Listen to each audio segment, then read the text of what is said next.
Good morning. The time is 9:07 and this is Wednesday, May 24th, 2017. This is day one of the Physical Therapy Board of California board meeting. We are meeting at the Department of Consumer Affairs Hearing Room, 2005 Evergreen Street in Sacramento. Could we please have roll call? Katarina Ellaby is absent. Alicia Benamin, here. Deborah Alviso, Here. Jesus Dominguez, Present. Daniel Drummer, Here. Tanya McMillian, Here. TJ Watkins. Yeah. All members are present with the exception of Katarina Ellaby, and the board has a quorum. Okay, and this morning we have a special order of business, which is a hearing for a petition of termination of probation. And at this time, I'll turn the proceedings over to Administrative Law Judge Aaron Coach Goodman. All right, thank you very much. It's the microphone. Sorry. Perfect, thank you. All right, we are here today. We in fact have two matters to take care of. We're going to call the Yen matter first. So Ms. Yen, if you could step forward here to this table.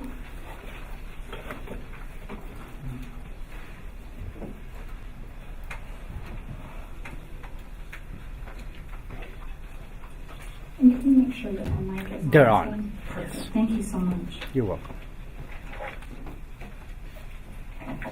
So prior to getting started, Ms. Yen handed me a packet of information, and I have distributed one to the Deputy Attorney General, Ms. O'Carroll, and I have given a copy to each member of the board as an additional packet of information for Ms. Yen. So let me begin by indicating that we're here today to review an application for termination of probation of Ms. Bonnie Yen. It is OAH case number 2017-031-241. The board members have identified themselves and have a quorum here. Again, my name is Aaron Koch Goodman, and I am an administrative law judge with the Office of Administrative Hearings. I'd like to first begin by taking appearances. Ms. O'Carroll, if you could identify yourself, please. Appearing on behalf of the Office of Attorney General, I'm Megan O'Carroll. All right. And Ms. Yen, you are here today and you're representing yourself. Is that correct? Correct. All right. Very good. We'll probably need you to speak up just a little, or in fact move closer to the microphone. That would be perfect. Prior to going on the record today, I talked to Ms. Yen, giving her a roadmap of essentially what we would be doing. I indicated that the Deputy Attorney General would be presenting information, sort of a summary of the case that has brought us here today. And I also indicated to Ms. Yen that the board has received a copy of her packet and has reviewed the information that she submitted, but they are primarily looking for information regarding her rehabilitation since the initial action. I'm going to swear you in, Ms. Yen, now just as a safety mechanism, so I'll ask that you raise your right hand. Do you solemnly swear or affirm that the testimony you're about to give is the truth, the whole truth, and nothing but the truth under penalty of perjury? I do. All right, very good.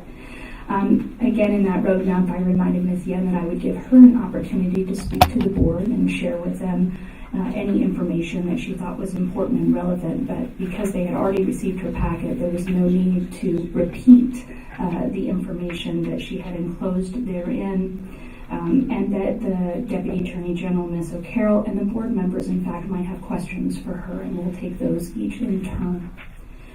With that said, I'll give Ms. Yen a final opportunity to, with a summary to the board, and then we'll go into, actually we have one other matter to take care of, but then we'll go into closed session and the board will make its decision at that time. Ms. Yen, do you have any questions before we get started? No. All right, very good. In that case, Ms.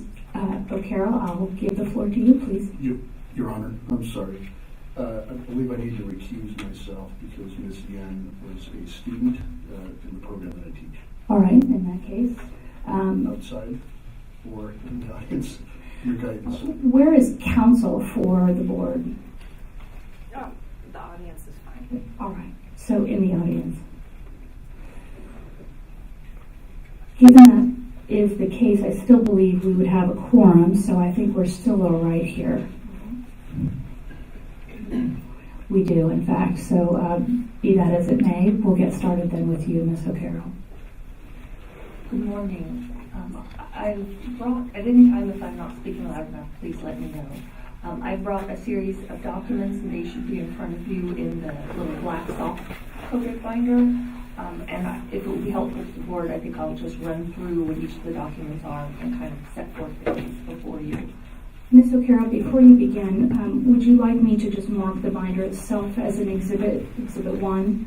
Well, at the very first page, I do have a list of exhibits where it has 1 through 8. So I don't know if it would be more helpful to mark it all as 1, or if that might get confusing. Why don't we do this then? I will mark each of the exhibits as you have pre-tabbed them as 1 through 8, and I will mark the new set of documents produced by Ms. Yen as Exhibit 9. Okay. Right. So as long as you're identifying those things for the record as we go, the board members can follow with you. Or it appears to me that this document is sort of an update or following materials in the petition. Can it just be? I'd be willing to agree to add it as part of the petition exhibit if that's. I don't know if that's acceptable or not. Well, given that you have the binder and it's already put together as a packet, I just don't want to make sure. I want to make sure we don't lose that extra bit of information. So if I mark it separately, I'll know that it'll be included. Okay. All right. All right. The floor is yours. So turning first to Exhibits 1 and 2, you'll see in front of you that Ms. Yen was identified at the time and place and location of this hearing. She received that notice, acknowledged it, and those are Exhibits 1 and 2. And then, of course, we have Ms. Yen here, so it appears she had ample notice. And then we have Exhibit 3, which is the Certification of Licensure. It shows that Ms. Yen was provided obtained her physical therapy license on December 10 of 2013. And that license is number 40867. So Exhibit 4 will be the petition, and I'm going to skip over that for just a moment so that you can see some of the licensing history. And so we're going to start, and also the final probation report. So we'll continue on to Exhibits 6 and 7, which shows the licensing history. Exhibit 6 is the certified document showing the initial application that Ms. Yen filed for a physical therapy license. And so you'll note that there is a different case number, an agency case number in there. It's a 2010 case number, and it's 69450. So don't get confused that is the current agency case number, because the actual current agency case number will be separate and from 2013. But essentially, this in Exhibit 6 demonstrates that on August 11 of 2011, that a statement of issues was filed upon Ms. Yen's first application for a license, and that following a decision not to adopt the proposed ALJ decision, that Ms. Yen's license was denied. However, upon her second application for licensure, and we're now turning to Exhibit 7, her second application for licensure on or about July 15 of 2013 did result, and now this is the current agency case number ending in 74222, did result in an initial probationary license. Initially, there was a decision providing for an initial probationary license, which Ms. Yen sought to have a hearing on, and that's why you'll see that there was actually a hearing and a matter set, and then it was a stipulated decision and order finally granting the initial probationary license on December 17 of 2014. And it was on substantially the same terms that were initially offered in the initial probationary license, but some of the terms were slightly different, particularly I think the notification to patients that would come in is not there. But it was on substantially the same terms, just a later date, December 17 of 2014. So then going back to the Exhibits 4 and 5 is the instant matter before us, which is the petition for reduction of penalty, in which Ms. Yen seeks early termination of probation based on that initial probationary license. So if you'll notice that the decision became effective on December 17 of 2014, granting the initial probationary license. You can see that in Exhibit 7. And then in Exhibit 4, we show that the petition that Ms. Yen filed for early termination of probation was actually submitted on December 10 of 2016. So it's approximately now, when she filed, it was approximately 2 years into the 3-year initial probationary term. So there's, of course, now with the time that has gone through prior to being able to have this hearing today, it's now less than a year left on probation of the initial 3-year probationary term. So going through the Exhibit 4, it will show the documents that Ms. Yen submitted in support of her petition for early termination of probation. It shows that she has 2 letters of support from licensed physical therapists who are familiar with her work and recommend that her probation be terminated at this time. And it also, the documents in support of the petition also show Ms. Yen's personal narrative statement. That's like the 3rd and 4th pages into the document. And then she has a series of documents explaining what she's been doing since the course of probation. And I think some of these attachments include certificates of completion for and participation in programs and coursework. And I think that that is what, now we have Exhibit 9, the documents that Ms. Yen provided today. They kind of take us through to the present. In other words, the time that has gone through since she initially submitted the petition. And then finally, Exhibit 5, you'll see the final probation report in which probation monitor Monty Martin, who I believe is here today and can speak if necessary, explained the course of conduct that Ms. Yen had throughout her probation. She stated initially that there was some problems getting, in things in order, but that since then Ms. Yen has participated fully and seems to be doing well and getting a lot out of her probationary term. And that she is currently in compliance with all terms of her probation. In fact, she was never out of compliance, as far as I can understand from the probationary report. And then finally, we have Exhibit 8, which is just a summary of the board's own laws governing this decision to be made and the factors to be considered. Specifically, I think you'll find that at subsection D, talking about the reason why the disciplinary action, or in this case the initial probationary term, was issued, the offenses, in other words, and then the activities during the time that her license has been in good standing, and her rehabilitative efforts and her general reputation in the community. So going to the actual terms of what caused the initial denial and then the probationary license to be issued, you can see references to all of that in both the final probation report, as well as in Ms. Yen's petition herself that she described. Initially, she describes a 1999 incident involving what was pled out as a petty theft misdemeanor conviction.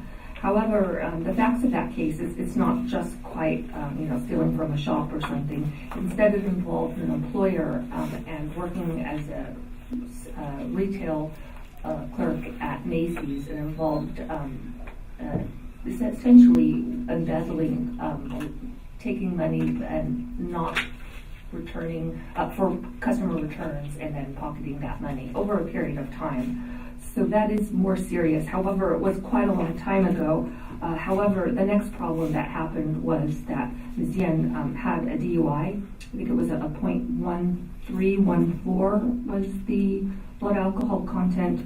And then she also had some problems didn't appear initially and for several court appearances or comply with the terms of probation initially. However, that was resolved and she did participate fully she had also a driving on a suspended license. There was no indication there was any alcohol involved at that time. It's just that part of the terms of her probation through the criminal proceeding was that she not drive, and her license was suspended, and yet she drove anyway. So these all occurred back from the initial incident at Macy's happened, and the conviction was in 1999. I think that the events, Ms. Yang can explain herself, I think they may have occurred a couple of years earlier than that. So she was quite youthful at that time. The issues involving the court and there was the 2003 driving without a license, which, as far as I understand it, was unrelated to any of the DUI situation which happened later. But there was the 2009 DUI, and it's 2008 with the conviction in 2009, and then also that was when she was driving when her license was suspended based on the DUI. So there's two separate driving incidents, but the initial one does not appear to be related to any kind of alcohol condition. So there's essentially one alcohol-related offense and multiple driving-related issues. And these again occurred in 2009, and it has been some time since those occurred, and there hasn't been any further evidence of any violations of the law. And Ms. Yen also provided evidence that she completed and is off any kind of probation there and has had those convictions expunged through the court. So that is essentially the case before the board. I would just reiterate, in addition to the laws and the standards identified in the relevant law at Exhibit 8, that the burden of proof is on Ms. Yen to demonstrate that she's rehabilitated and that her probation should be terminated early. I have nothing further to add to the case at this time, but I would reserve the right to cross-examine Ms. Yen if she doesn't choose to speak on her own behalf, although I believe she is. And then finally, just to make a statement at the end of Ms. Yen's presentation. Of course. Ms. Yen, the floor is yours. Okay, I provided an opening statement. I wanted to speak on. So I would like to thank the Physical Therapy Board for hearing my petition. Can you hear me okay? Yes. Okay. And providing me with the opportunity over the past 6 years to face and reflect on the mistakes that I had made, the kind of life I was living, and who I was as a person. Looking back on when this journey began, I have made the necessary changes to be on the right path of becoming my best authentic self, professionally, mentally, emotionally, and spiritually. This hearing not only signifies a second chance at being granted an unrestricted license to practice, but it represents a second chance at life for me that I do not think I would have realized without the board's decision to deny my license and put me on probation. This journey has become life-changing in every sense. Every decision I make now is purposeful and intentional. In the past years, I have done the work to truly see the depths of my deep-rooted issues. I put other people's lives and myself in danger and also lacked proper judgment by breaking the law. I am so grateful that I've been given another chance to prove that I can be a responsible, ethical, and moral human being. Prior to my physical therapy license denial, I did not realize how much I was living in self-doubt, insecurities, and anxiety. I was suffering the effects of having lived through a tremendous amount of physical abuse as a child and the painful experience of growing up without the emotional support that I needed.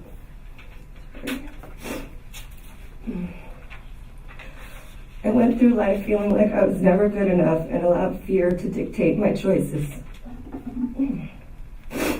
To realize that during this process has been painful but empowering at the same time. The one thing I could rely on was my educational accomplishments, and when I was initially denied the privilege to practice physical therapy, I was completely devastated. I remember the feeling of desperation and shame, having tried so hard since my initial criminal conviction to turn my life around, and there I was making the same irresponsible decisions again.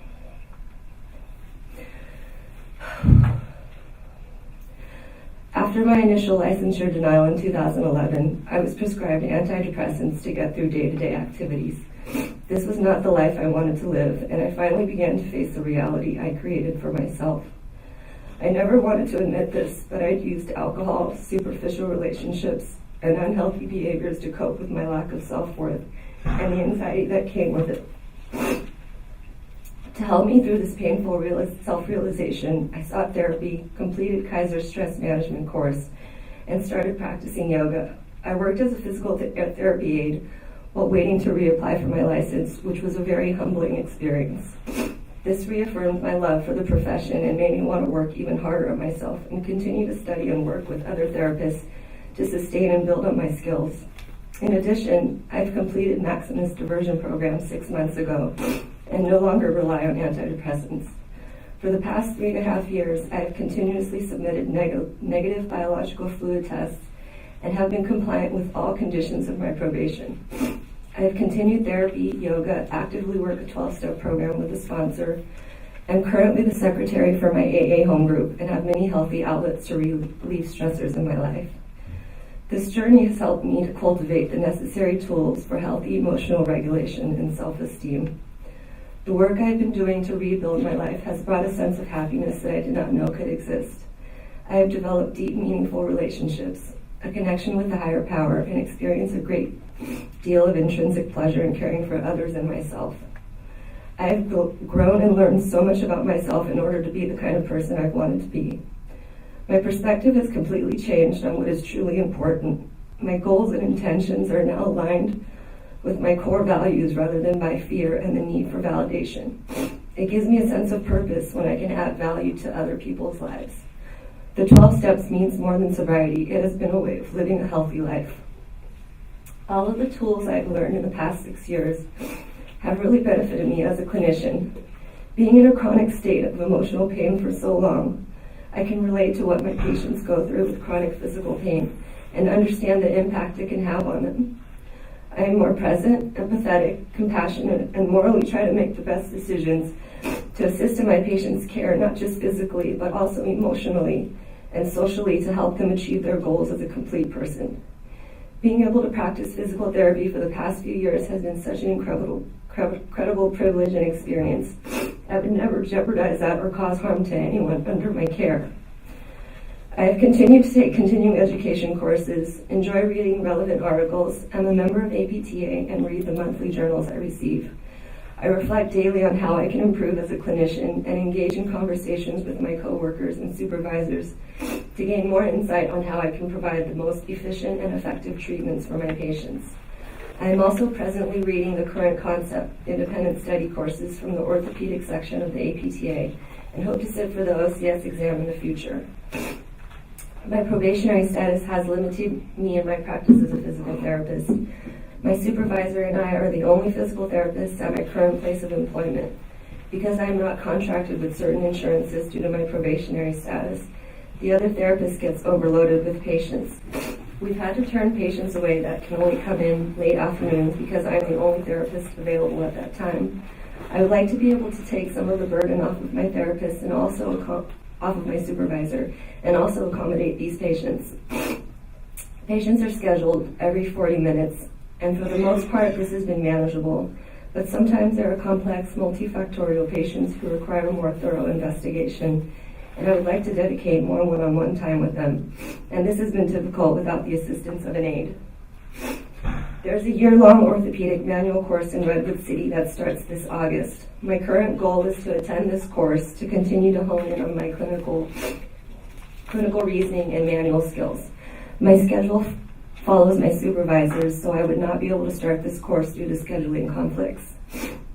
My patient load consists of about 30% Medicare, and I've noticed poor carryover in home exercise and maintenance program. For a majority of them, exercise has not been a part of their lifestyle. Slow down, please. Sorry.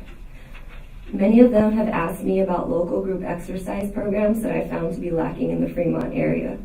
Something that I really want to contribute to this population is to create safe group exercise programs that involve assessing for health and fall risks, balance training, aerobic and functional strength conditioning, Tai Chi, and yoga for neck and back pain. With the supervisor restrictions... Slow down, please. Sorry. It's okay. Here's what happens. When we read, we speed up. Okay. And I understand that this is emotional, but we want to make sure we get down everything that you're saying. Okay. No need to apologize. So with the supervisor restrictions, I have been unable to volunteer my time outside of the clinic. As a healthcare professional, Patients' lives are entrusted to me. My conduct, personally and professionally, are reflections of my values, morals, and types of decisions I make. With all of the positive changes I've made in my life, my love for this profession, and strong desire to help and inspire patients to maximize their quality of life, I can say with unwavering confidence that I've learned from my mistakes and have made and continue to make the necessary changes to live a quality life based on my recovery. Thank you. Ms. O'Carroll, before I open the board to questions, do you have any questions for Ms. Yen? I think I do have like one or two questions. All right, the floor is yours. I guess the only question that I would ask is, given that you've made some bad decisions before, as you acknowledge, if you were to be put in a situation where you would face, if not necessarily the same, but some of the similar pressures that you experienced before that led to bad decisions, what would change? Like, what would you do differently today? Well, yoga helped me really reconnect with my body. And, before I used to really numb out and not listen to what my body was telling me and kind of be driven by fear to do whatever was necessary. And now I feel like, I'm in a really healthy place. And, I'm really mindful about all my decisions. I who I hang around with, the choices that I make, what I put in my body, like I'm just, very present and accepting of situations. I don't try to control it, and I feel like I can make healthy decisions, and I have a really healthy support system, for my family and the friends that I've made from AA, and I have healthy outlets. Like, I just don't, I do get overwhelmed, clearly, but, I just try to relax and just come from a place of calmness and thoughtfulness when I make decisions now. And would you plan on continuing to participate in any kind of AA programs after the completion of Oh yeah, certainly. I mean, I'm the secretary for my AA home group right now, and me and my sponsor are really close, and we talk every few days, and we meet every week. We have the same home group, so I'm very closely connected to AA right now, and it's really helped me manage all of this that's happened over the past 3.5 years, and I'm really grateful. I don't have any more questions. All right, in that case, I'll turn to the board. Mr. Watkins, do you have any questions for Ms. Yen? Yeah, I've got a few questions. My first question is, I know you are feeling this process, and we all are probably feeling it with you. What struck me at the last bit you said, the desire to want to use alcohol. What's that like? Is that present in your life right now, that you have to go in an all-out, war with it? Before I really had a hard time accepting, negative feelings and negative thoughts, and, I had a lot of anxiety, socially, and I feel like I've put in a lot of work to deal with, like, these deep-rooted issues of not feeling, just self-esteem, and, I still feel uncomfortable, but I can tolerate it, and I know that it's going to pass, and I don't really think about alcohol at all like that. When I'm stressed, I'm like, I'm going to go for a run. I do triathlons, and I'm really into fitness, and I just have all these different tools to utilize. It's not even something that I even think about at all. Your core values is what you mentioned. I learned about myself and my core values. What are those core values now? For me, it's definitely honesty. That was something I had a hard time being honest with myself, especially, humility. That's something I've definitely learned over the past 6 years. Being responsible, reliable, trustworthy, and, having peace with people around me, love, compassion. Those are all very important to me. And the no emotional support that was present in your prior life, you said that you are addressing that with family right now. How did you do that? And how are you doing that? That was really tough. So when I did the steps the first time around, I had a lot of resentments toward my mother. And, I talked to her about it, and we've definitely reconciled the past. And, now I understand that she was doing the best that she could, and she had a lot of anger issues. But, I can't hold on to that. I was a little girl, and, I've forgiven her. And that's what I've really got from AA is, being able to accept what you've done and not blame other people, and also being able to forgive other people and not holding on to these resentments, because that's what gets you in trouble. But yeah, we talk, every other week. She's traveling a lot because she just got married, and, it's when she comes into town, she stays with me for a few weeks, and we have such a different relationship right now, and I don't think that would have happened if, I didn't have AA and the steps. Just two more questions. Mm-hmm. You mentioned your brother, a sponsor, and two closest friends. If this thing if this mindstorm had to reappear, had it appeared during the last period since you've been on the Maximus program? Has there been moments where you had to reach out to, say, a family member like your brother, and he had to just be there in that, holding the space for you? So this experience right now is something that has really made me work more on my recovery. My tendency is to isolate, to not talk about my problems, and to just try to push it away. But, every time I'm feeling difficulty, I go through these steps in my head. I pray about it. And if that doesn't work, I call my sponsor, I call my brother, I call friends from AA, I go to meetings and I talk about it. And, I just pray that my higher power will guide me and just have acceptance. So, it's very stressful. The situation is very stressful, but, just being able to have these tools, I know I'll be okay.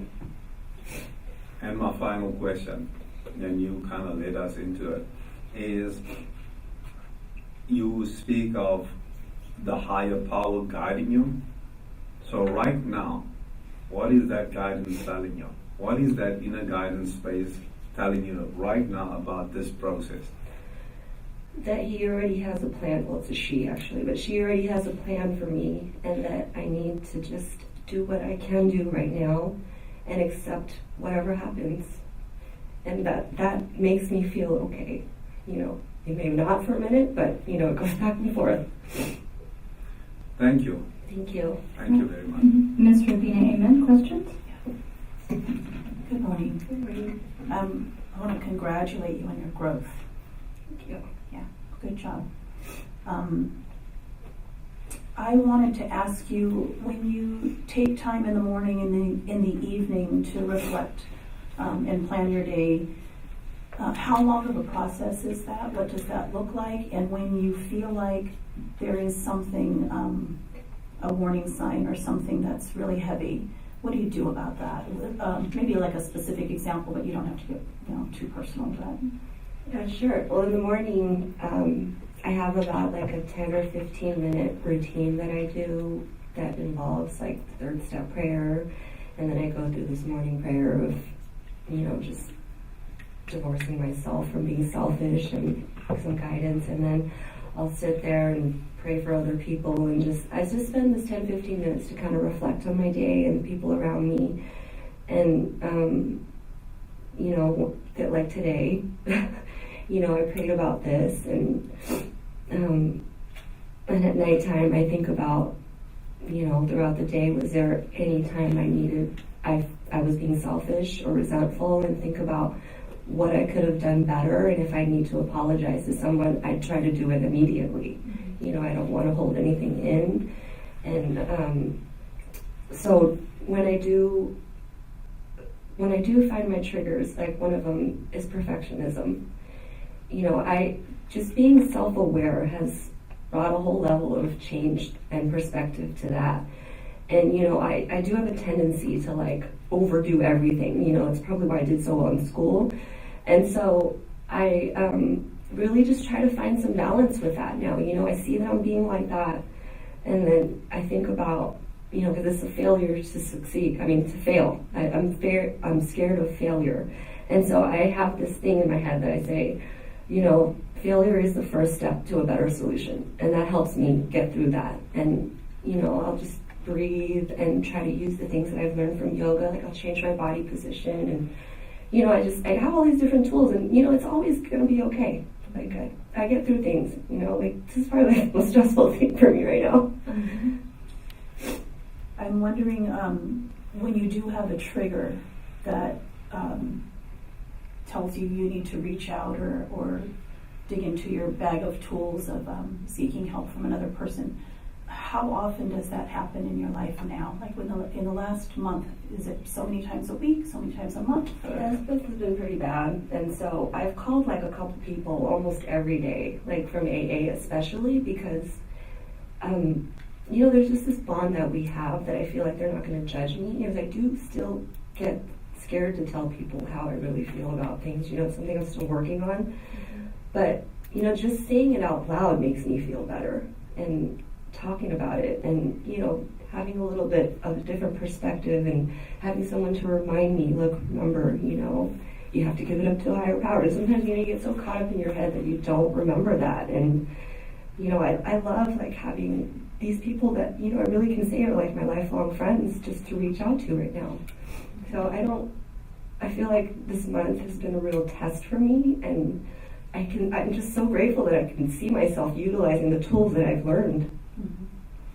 Well, thank you for a detailed glimpse into what your plan is and what you're doing to help yourself out. Thanks for your testimony. Mm-hmm. Ms. Alviso? No questions. All right. Ms. McMillan? Hi.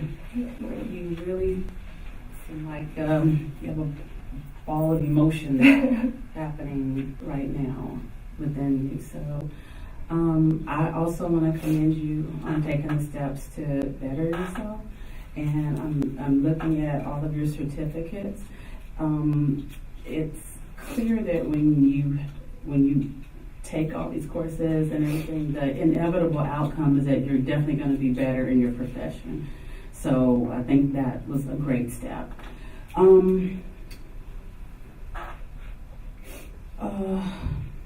Forgiveness is very difficult. And sometimes acceptance also is very difficult. Have you forgiven yourself? Yes. I have. I mean, I still can be very hard on myself, but, you know, I know that I'm always willing to try to, you know, accept the situation. And I mean, I'm not perfect, you know, and I know I still have these problems of being really hard on myself, but I do try to forgive myself too. You know, that's part of my nighttime thing too. Like, if I feel like I could have done better with a patient, you know, I'm like, you know, just breathe and relax. It's okay. You know, you just look over some new articles and, you know, you're trying the best that you can. Acceptance is very difficult. I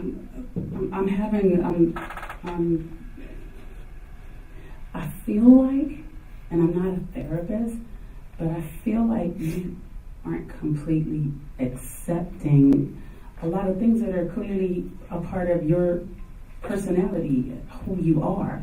Am I wrong? Am I here? Am I reading you wrong right now?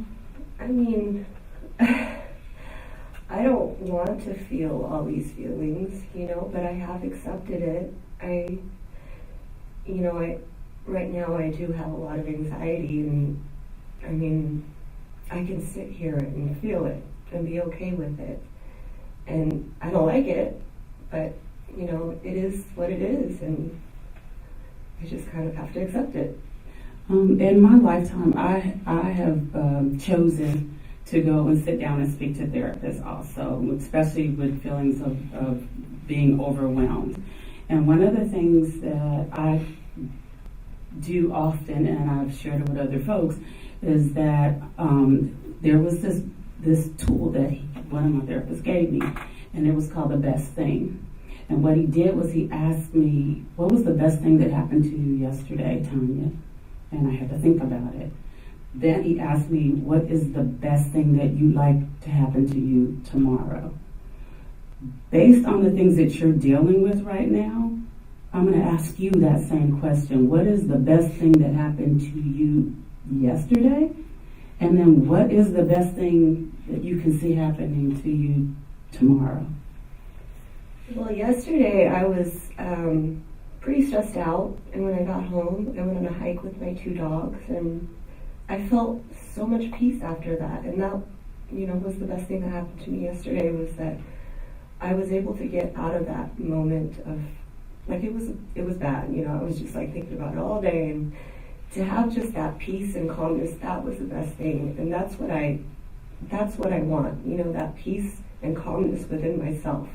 I'm not like that all the time. That's why I guess I'm still searching, and I don't think I'll ever be completely peaceful and calm, but I'm able to deal with all the other emotions that I have.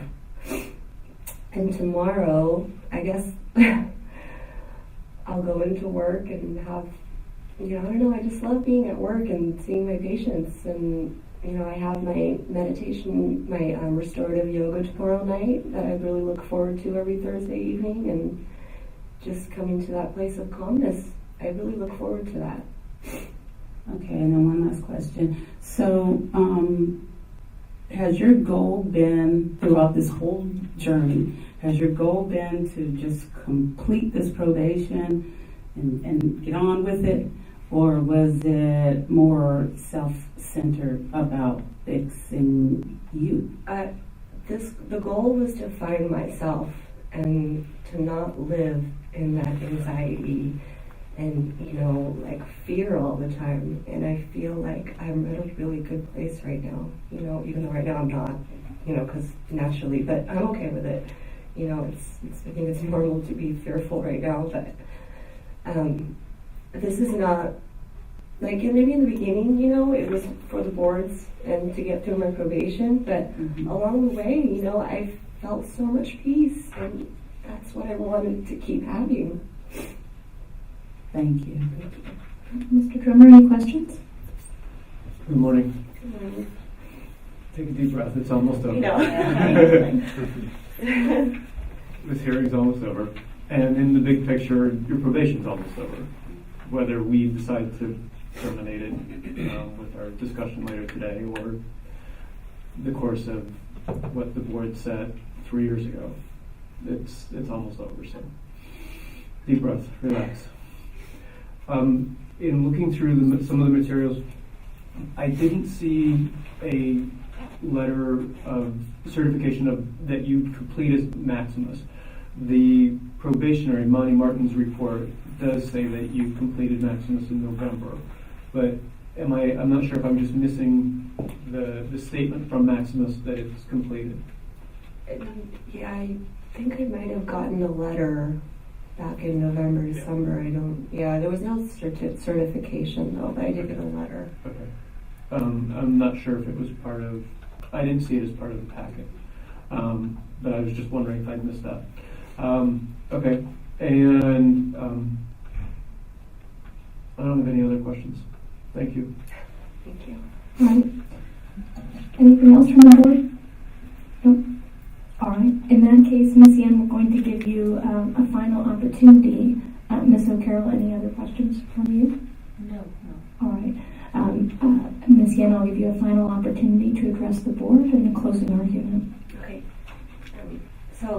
My recovery in this experience has truly been a gift, and I plan on continuing this incredible journey of personal and professional development.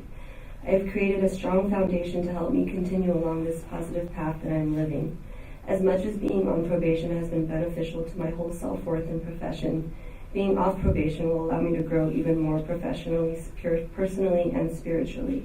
Thank you for your time. I'm just extremely grateful to be able to be part of such a rewarding profession, and also finally having the sense of peace and necessary tools to live the kind of life that I've been searching for. I have faith that you will all determine the best decision for the public safety. Thank you. Ms. O'Carroll, final comments? I would just reiterate that the laws governing the board's decision in this matter are found at Exhibit 8, and it just states some of the factors the board can consider. And on behalf of the Attorney General's office, there does not appear to be any kind of public safety issue or hazard that would cause the HA's office to make any kind of recommendation for the board other than that it would be the board's decision. All right. Ms. O'Carroll, do you have any objection to the admission of Exhibit 9 that's been offered by Ms. Yen? No. All right. And Ms. Yen, do you have any objection to the Exhibits 1 through 8 that have been marked by Ms. O'Carroll? No. All right. So I'll admit Exhibits 1 through 9, and they'll be a part of the record. Ms. Yen, we thank you for your time today. And let's go off the record in this case. Sure, one moment, please.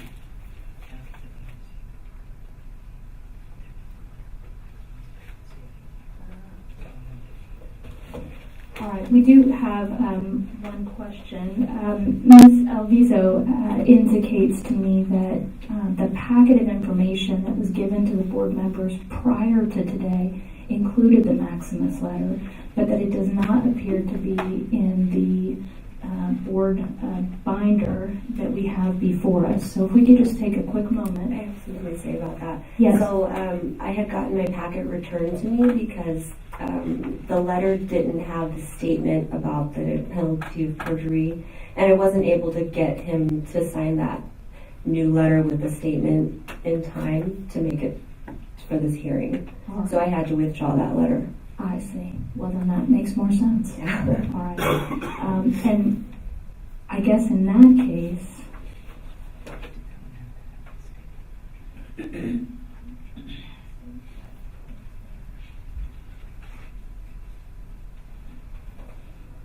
perhaps I could ask staff from the physical therapy board or the monitor that you have a copy of a letter from Maximus indicating that the program was completed by Ms. Yen. Which letter are you looking at? I can look at it. 50? Yeah. I have it right here. Oh. I don't recall seeing any letter in the packets for the HA's office. Right, that's why I want to find out from board staff, perhaps if they have that copy.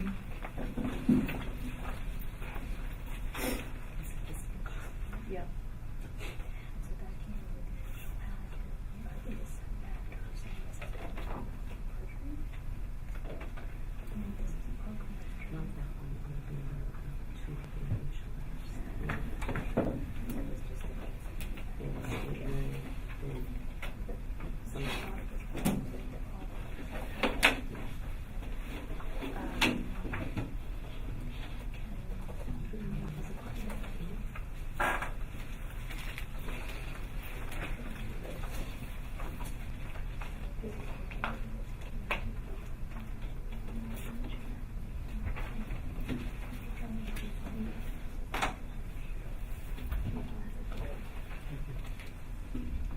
Ms. O'Carroll, I have it before me, but I've been given by board staff. That is a letter dated December 5th, 2016, that is from the Maximus Diversion Program regarding Ms. Yen. There was perhaps some confusion when this letter was submitted to the board along with letters of recommendation on Ms. Yen's behalf, that all of the letters that were signed needed to be under penalty of perjury.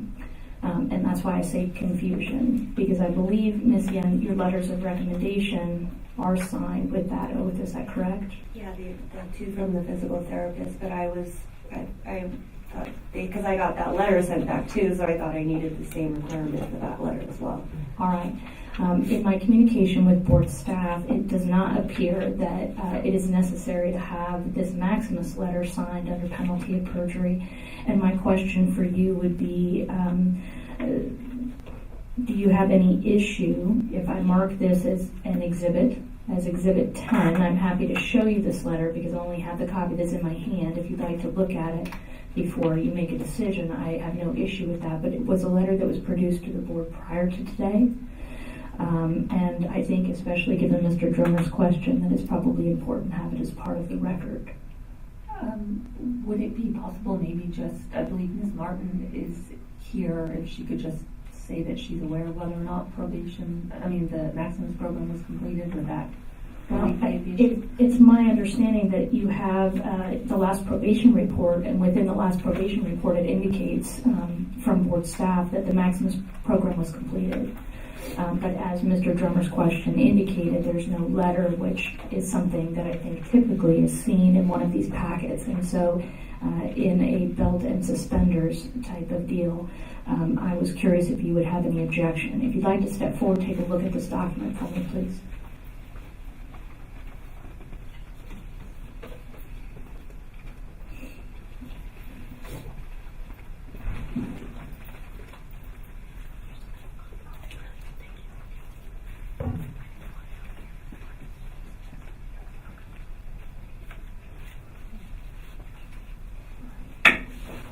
We do have one more copy. Would you like to keep it as a part of your record? I think that would be helpful. All right. I'm going to mark this as Exhibit 10. Ms. O'Carroll, do you have any objection to Exhibit 10 as the letter from Maximus?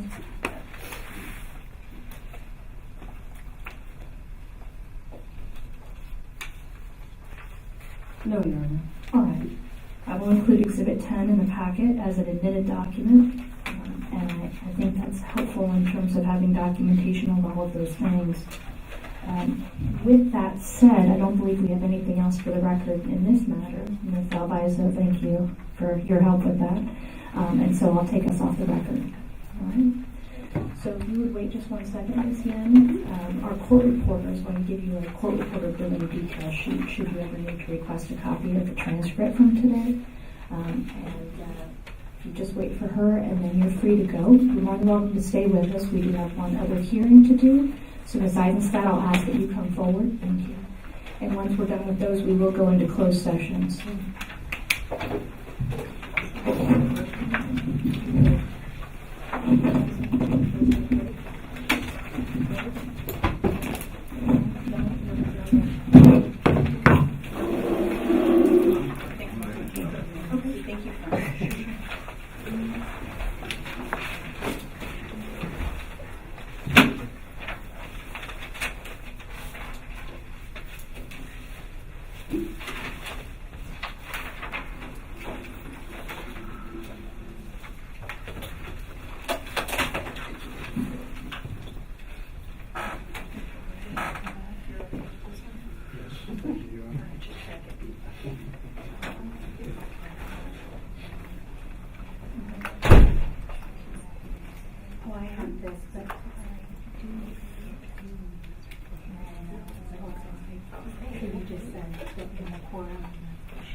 Did you want something from that?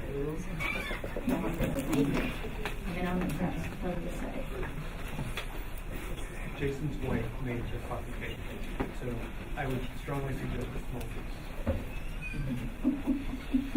That's a high recommendation. Oh, yeah. No problem. I was about to tell you the same. Yeah. Fine.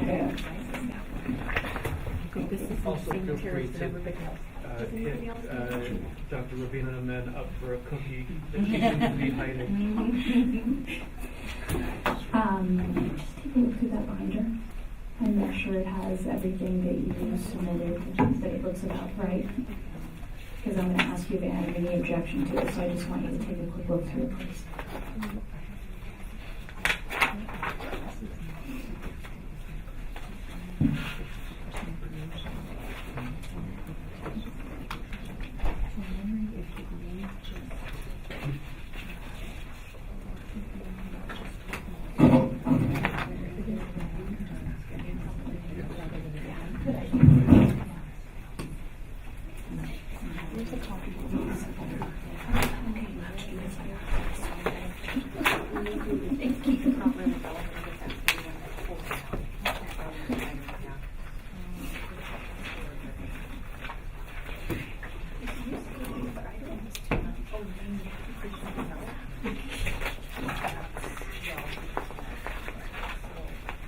in the Bible that everybody got that?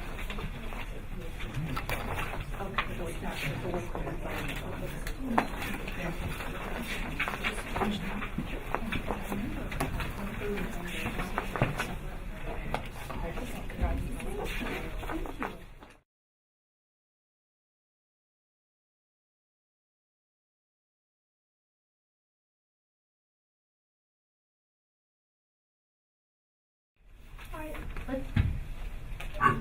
Let's go back on the record this morning. We are here today to review the matter of the termination of probation application for Vivian Gale Eisenstadt.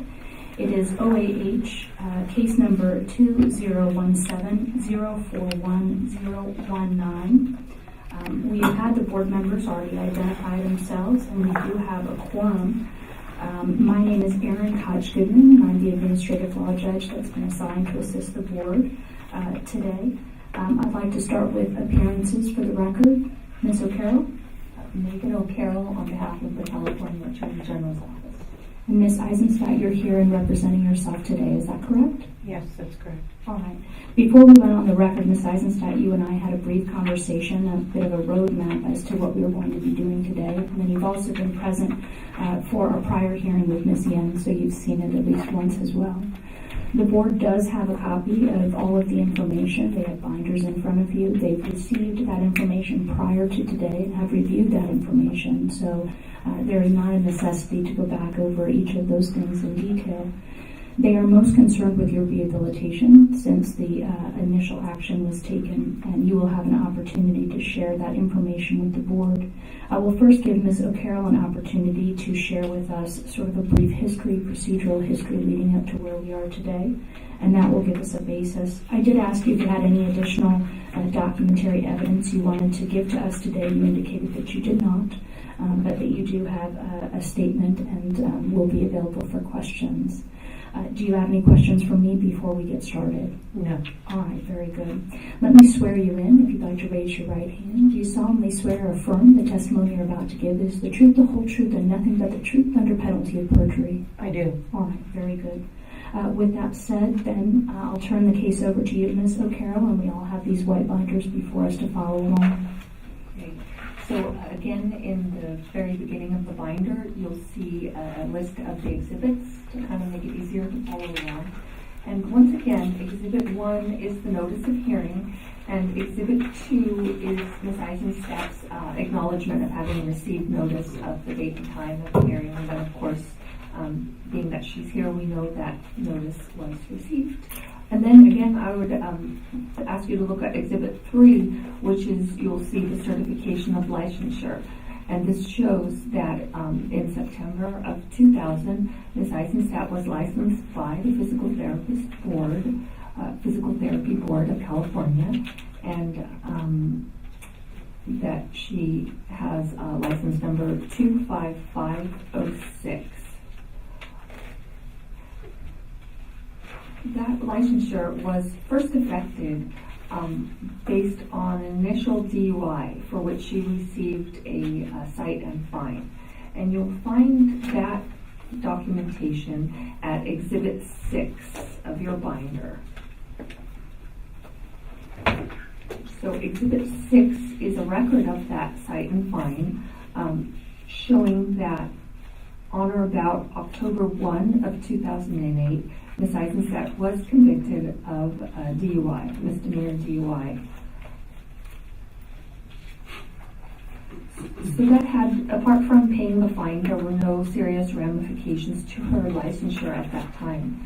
However, if you'll turn to Exhibit 7, you'll see that a certified copy of a board action that was taken against the licensure. And this was a decision that became effective on March 16 of 2015 with the board case number of 2011-71231. In that matter, Ms. Eisenstadt stipulated to a disciplinary order in terms in which she admitted the truth of the accusation.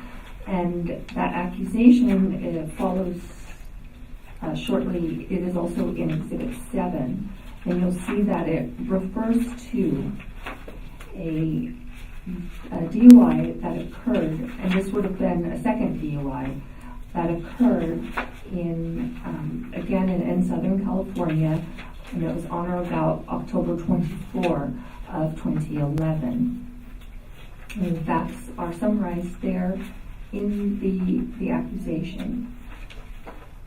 The terms of probation that Ms. Eisenstadt was admitted to included participation in an alcohol rehabilitation program, as well as biological fluid testing and standard terms and conditions.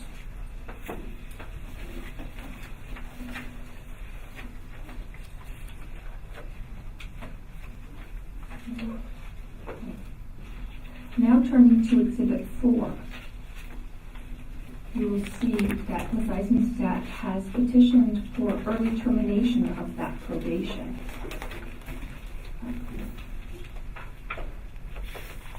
So significantly, the decision became effective for putting her to probation. That decision became effective in March 16 of 2015. The petition for the early termination of probation, again at Exhibit 4, was submitted on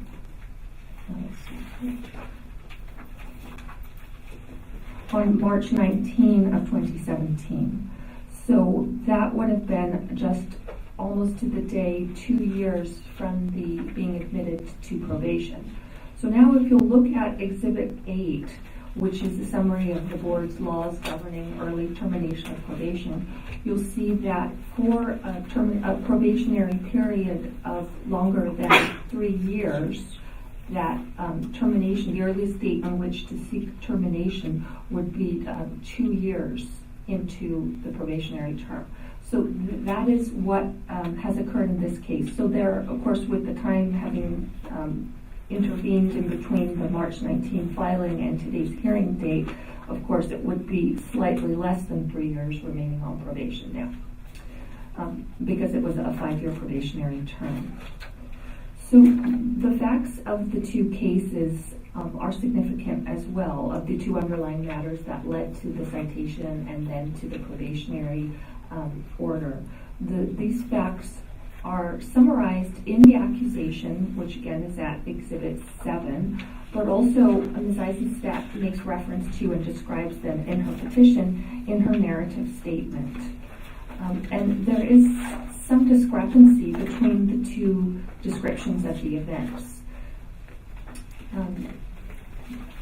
The initial DUI, which although the conviction occurred in 2008 in October, the event actually occurred in 2007.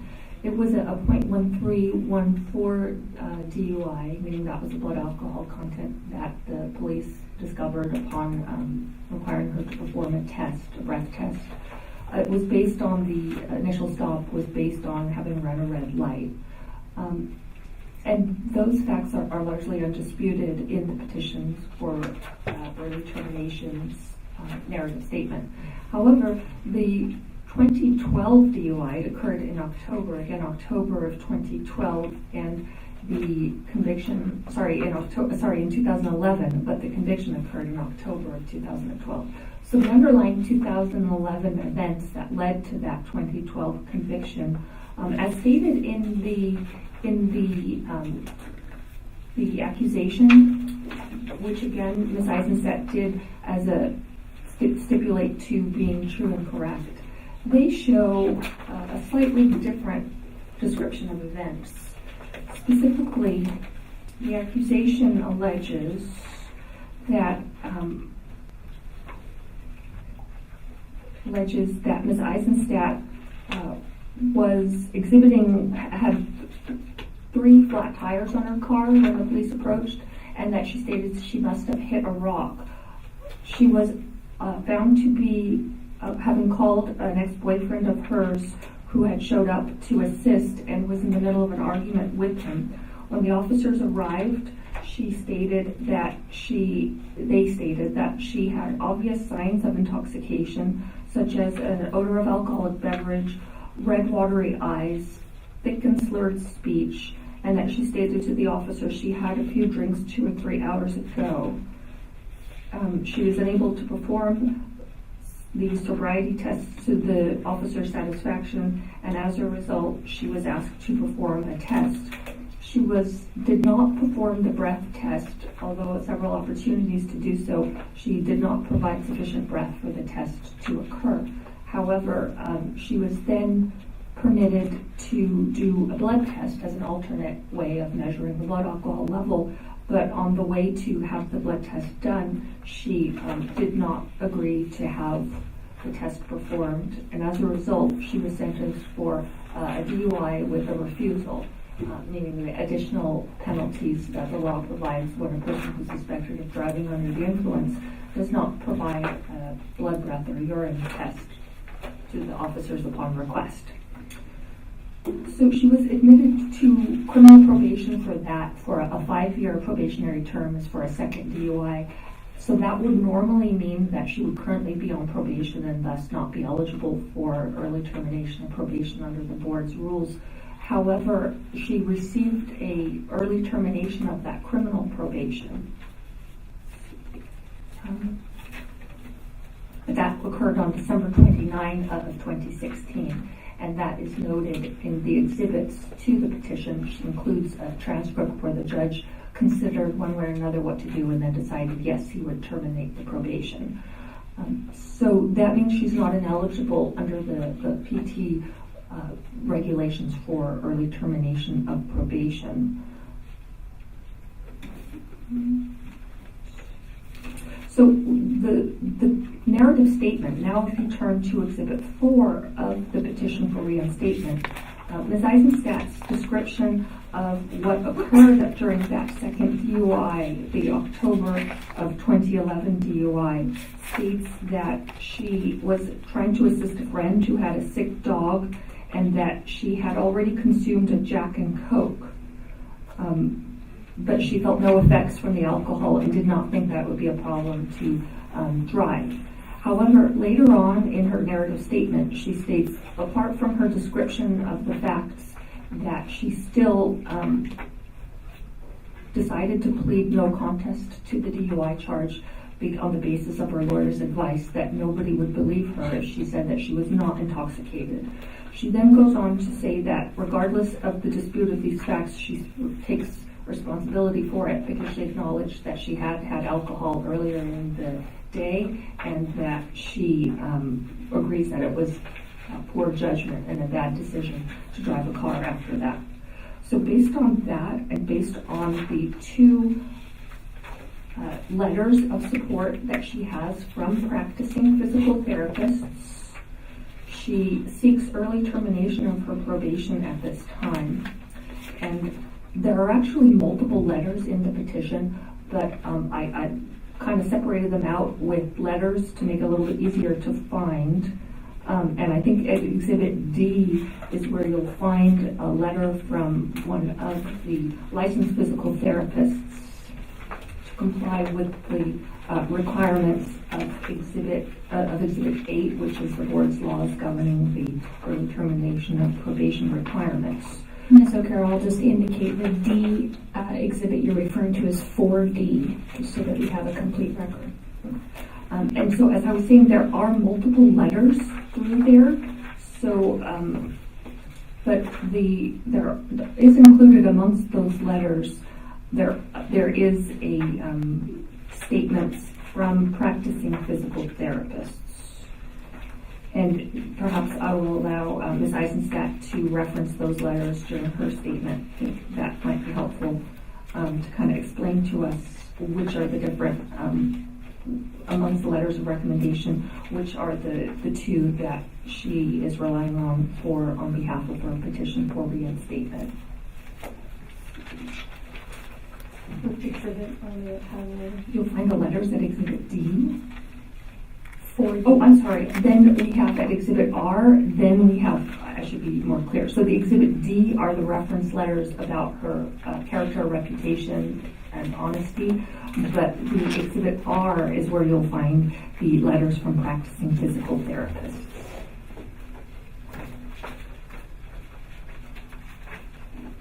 And these letters are, as required, submitted under penalty of perjury.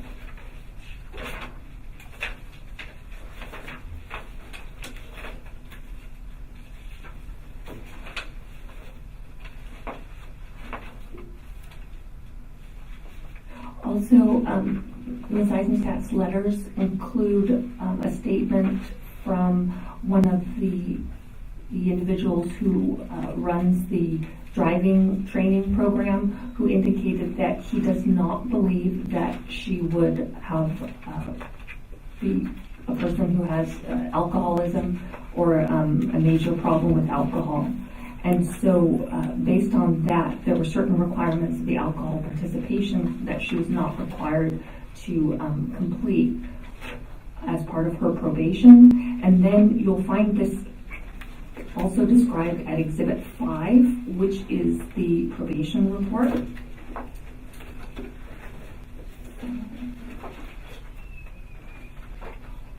And Exhibit 5 indicates that Ms. Eisenstadt is in compliance with all the terms and conditions of her probation to date, and that she is current on all of the required coursework and participation.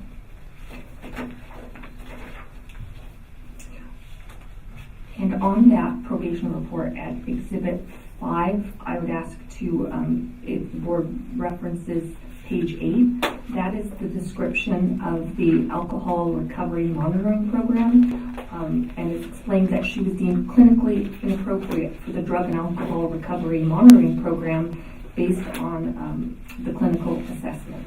So that part was not required to be done. It also goes on to explain that she is in compliance with all the terms of her probation, and that the probation monitor interviewed both of the two licensees who provided letters on behalf of Ms. Eisenstadt, and they indicate that they are familiar with the facts of this probation, and they continue to recommend her early termination.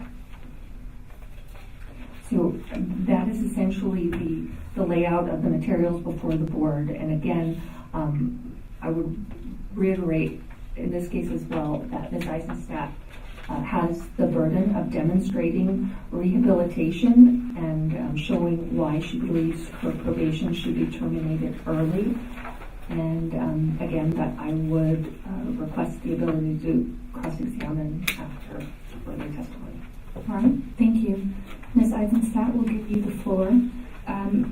I know that you have a statement that you'd like to read to us, as long as you can make sure to speak slowly, because we do have the court reporter taking things down. But if you speed up too quickly, I know we'll give you a warning. Just good. All right, so the floor is yours. Firstly, I'd like to thank you all for your time today, including Imani, who's been available and supporting my process in a very heartfelt way. Before I go on to what I write, I feel it's necessary for me to respond to the way that was presented.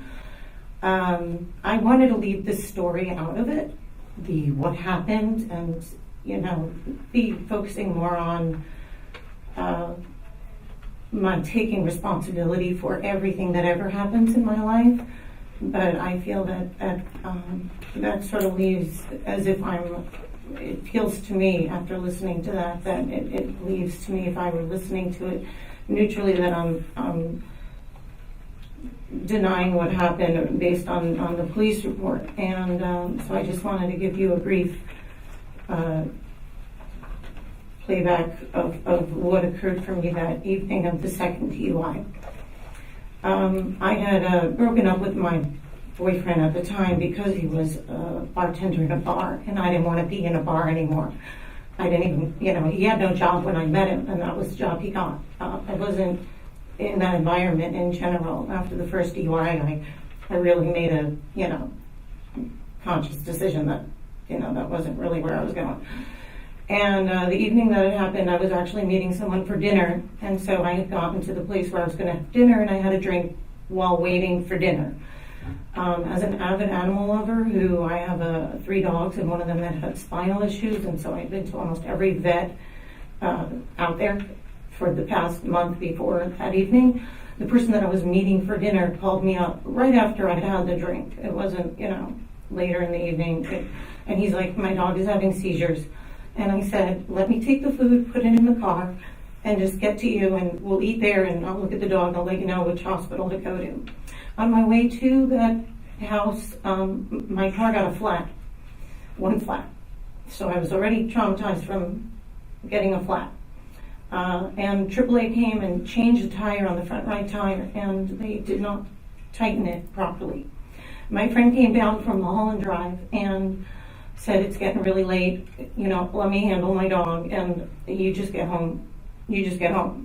And I did not feel ridiculous effects from alcohol at the time. I didn't, but I fully admit that I had a drink and got in the car, and that there's no excuse for that. When I went to make a left turn on my way home, the right tire didn't work well, so I slammed right into the curb, not a rock, but the curb.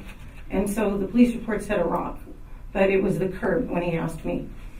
And everything, it blew the tire, the donut they just put on, and the 2 tires on the left. And so I was extremely traumatized at the moment. My ex-boyfriend, who had many issues, was calling me repeatedly that evening, and because of the circumstances, I asked him to come and help me in the moment, because he was the one calling me. When he came to help me, one of the reasons I broke up with him was, for some reason, 6 months into the relationship, his personality shifted, and he became a really jealous person, where if I showed up late, he'd be like, where were you? I don't believe where you were, which, I would be like, if you don't trust me, just break up with me, it's okay. But he did it again, where he came, and instead of helping me, he attacked me physically. And that's why my eyes were like this by the time the cops arrived. And he grabbed the phone and he started calling people that were just, the guy that I was meeting, saying, this is my girlfriend. And he threw my phone in the car and broke the screen. And then I ran in my car and locked the door to protect myself. And that's when the neighbors had called the cops due to the ruckus, and that went on. And the police were very abusive that night. And I did try to blow into the blow thing 3 times, but I was, as you see, I'm a highly emotional person. And so the number wasn't reading. I did try 3 times, and they took me to the Beverly Hills station. The other officer was threatening me with the needle. You want the needle, or you want to just say a refusal? And I said, well, and I kept asking him, what's the difference between the needle and a refusal? And he wasn't telling me. It was like a good cop, bad cop scenario. So they took me into the car to go get the blood test, and again, I just stopped because I wanted to understand what I was doing, and I said, please explain to me the difference between the needle or a refusal. And he starts reading legal stuff really quickly. I go, please slow down. And he goes, no, you're stalling, that's it, it's a refusal. I fought that refusal for a year, and that's why I didn't get convicted till a year later. And the judge believed me because he's seen that with this officer before. The officer kept coming in and saying that he didn't recall anything that happened. And I finally got justice in that matter. So I don't want you guys to think that I'm making anything up or that I wasn't fully compliant to the best of my ability from the moment that this happened. Okay?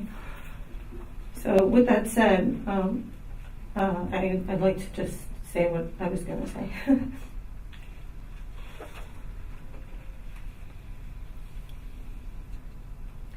And also, I did do all of their tests, and I was able to stand on one leg for 1.5 minutes. And I truly love police officers. Like, I really am grateful for everything they do. But I really don't believe that what was written was necessarily what occurred that evening. So, and again, it is challenging when you already have a DUI for someone to believe what you're really saying. So I did trust my lawyers because they do that all day, and I don't. Anyway. So, firstly, I want you to know I fully understand why someone would be on probation after getting arrested for a second DUI. I understand the importance.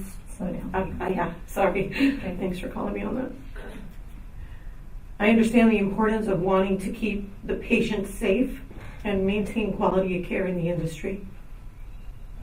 As much as we get punished when we do something wrong, I hope I have shown that I have made every effort in the world to correct my errors.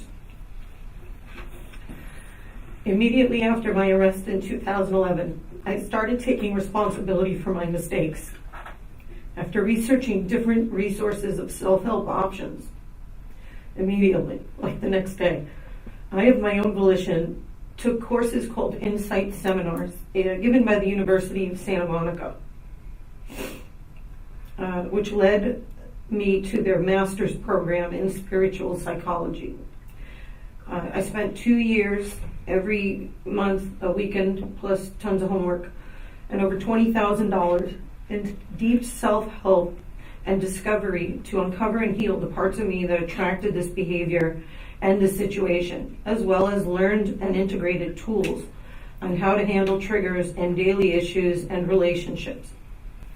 I pursued and completed a master's in spiritual psychology while fulfilling successfully and efficiently all of the court obligations, as well as continuing to run, operate, and treat patients in my clinic. This program was experiential and allowed me to analyze my behavior that led me to making those errors and resolving by changing my behavior so that I have no desire to repeat past transgressions, as well as take 100% responsibility for all the areas of my life at all times. And also to practice forgiveness, self-forgiveness, and forgiveness of others. This program used a mixture of Gestalt, John Rogers, and other psychological methods to heal where healing was necessary and create a life from a solid intention and foundation. I also spent over 100 hours in AA meetings to see if I felt in any way that I was an alcoholic. I held a space for those sharing without judgment, and it was there that I developed a deep compassion for those in addiction. It increased my gratitude for not being afflicted with addiction and showed me deep gratitude for all I have, including the skills I have to perform physical therapy and help others both physically, mentally, and emotionally, and the strength I have to handle all the challenges I have had over the past 6 years. I furthermore put myself in therapy for when I need extra support for my own daily life challenges with Claudia Miles, the psychologist, when I feel I need the extra support, especially after I contracted Lyme disease last year. This was after my 20-year fight with Epstein-Barr virus, known as chronic fatigue syndrome, that was finally in remission. It's like, haha, you done with that? Here's this. You can take a break if you need one. Nah, I'm just emotional. My daily life revolves around self-help and has since even before receiving my master's in spiritual psychology. I read daily motivational emails and read books based around wellness and motivational success with authors such as Louise Hay, Dr. Wayne Dyer, Marion Williamson. Slow down just a little. I also listen to educational material daily as well when walking my dogs. I also exercise as much as my debilitation allows me. Throughout this process, I have been evaluated professionally 3 times with the same conclusion, that I am not an alcoholic nor an addict, but rather someone who made 2 really, really poor judgment calls on 2 separate occasions with dire consequences. After what I've gone through in the past 6 years since this occurred has made such a deep impression on me, I could never let myself get into a situation like that again. That would cause me so much suffering. Long term, I was deemed unnecessary to be part of the Maximus Drug and Alcohol Rehab Program as well, after a 30-day evaluation period. I actually have been asked by the facility that I go to do random body fluid tests to talk to a couple of professionals who have recently been entered into programs and are overwhelmed and need a bit of guidance, to which I've made myself available to consult and answer any questions that may help them acclimate to the conditions of probation with grace and ease. I have adhered to all the probationary terms except one time that Monty mentioned my test was a bit off because I drank too much water that I wasn't aware of till I asked him. And 1 or 2 days that I was severely ill and missed my call-in, where I immediately alerted Monty to the situation when I had the strength to. The judge overseeing my DUI case had let me off probation early because she saw proof that I took full responsibility and accountability for myself, and saw that I made behavioral changes, as mentioned above, to reflect that as well. You all have a transcript from that session. Both my DUIs have since been expunged without a need for a hearing. As for now and the future, my lifestyle does not have any room for any controlled substances that might affect my highly sensitive and low immune system. My lifestyle is clean and clear, and the people I surround myself with are stable and responsible. I've definitely found the deep gratitude in my path and the direction that my errors have taken me, and how peaceful my life is aside from this probation. I've got to say that I am truly grateful for all of it. I have so many extra skills now that make me a much better physical therapist, and incorporating my spiritual psychology into my practice as well as into my daily life has made a tremendous difference positively in my patients' outcome, not just physically, but in their daily lives. It has personally helped me improve the relationships I have with family and friends in a way that wouldn't have happened without me taking that 2-year intensive program, including in creating new relationships with my nieces and nephew, despite my strained lifelong relationship with my sister, allowing me to be a loving aunt to them, a relationship I didn't have before those courses. For me as a practitioner, I'm a better listener. I have more patience with my patients, and I hold a space for their process. I also incorporate tips to them that help them heal from injury, mentally as well as physically. For instance, when someone has had a long history of their condition, I ask them to go home and write the entire story out to hand out to future health professionals so they don't have to keep reliving their trauma and keep it alive every time they have to go to a new doctor. I've learned the skills of noticing when someone is unhealthy in my space and eliminating them after the first issue, not after the 10th. The night of my second arrest, my car had broken down, and I had already broken up with my ex-boyfriend because I didn't want to be in an alcoholic environment in the bar that he was managing. Talk about irony. Yet I still called him to help when I needed it, and the result was an argument and my arrest. I would never make that choice with my current life, as well as the obvious poor choice of getting behind a wheel if I ever even had one alcoholic beverage. The choices that I make now are self-caring and responsible. I must say I do have much less people in my life, but I'd rather have that than the wrong people in my life. It's quality over quantity for me. The following are reasons why keeping me on probation is more harmful than helpful at this point in my life. Physical therapy is not just my job, it's my purpose. After going to court for almost a year to keep my practice and to be able to continue the work I've been doing since 1997, as well as building my healing practice since 2003. At this point, I don't know how much longer I'll be able to keep my business with so few patients as a result of both Blue Shield dropping me because I was on probation, as well as the obstacles I face daily while on probation. I work very hard to keep my practice going, including borrowing money from people. I just want the opportunity to move on. I've redone my website and hired SEO people to bring more traffic to my website. So it's a numbers game when 15 people call and they don't have HealthNet, who kept me in their system. I have to convince them to come to me with either their higher copays because I'm out of network as a cash patient, or because I'm out of network or as a cash patient. I'm not interested in being a millionaire, as money has never been the reason. I am a health professional. I just want to be able to make a living where I could pay my bills and possibly go on vacation to heal myself once in a while. I'm single, a homeowner with 3 dogs. As a side note, as I learned from my spiritual psychology program that every issue is a blessing, I found my 3rd dog that I named Shadow of Hope, or Hope for short, when I got out of jail at midnight after having to surrender myself for 2 days after my second DUI, and she's brought much love in my life. I see the change in attitude from patients once they have to sign the form knowing that I'm on probation. It adds a layer of distrust that I constantly have to undo. I've had over 15 people walk out when they've looked at the form. That's over $15,000 or more from my income. I humbly request the opportunity to get back to doing my job without the uphill battle of having to win people's trust, to be able to touch them and help them. My mother passed after a 20-year battle with Parkinson's merely 1 month after my probation started.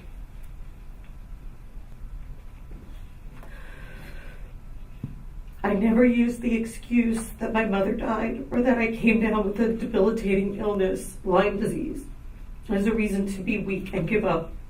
I don't function or operate in terms of needing an altered substance to get by. My brain doesn't think like that.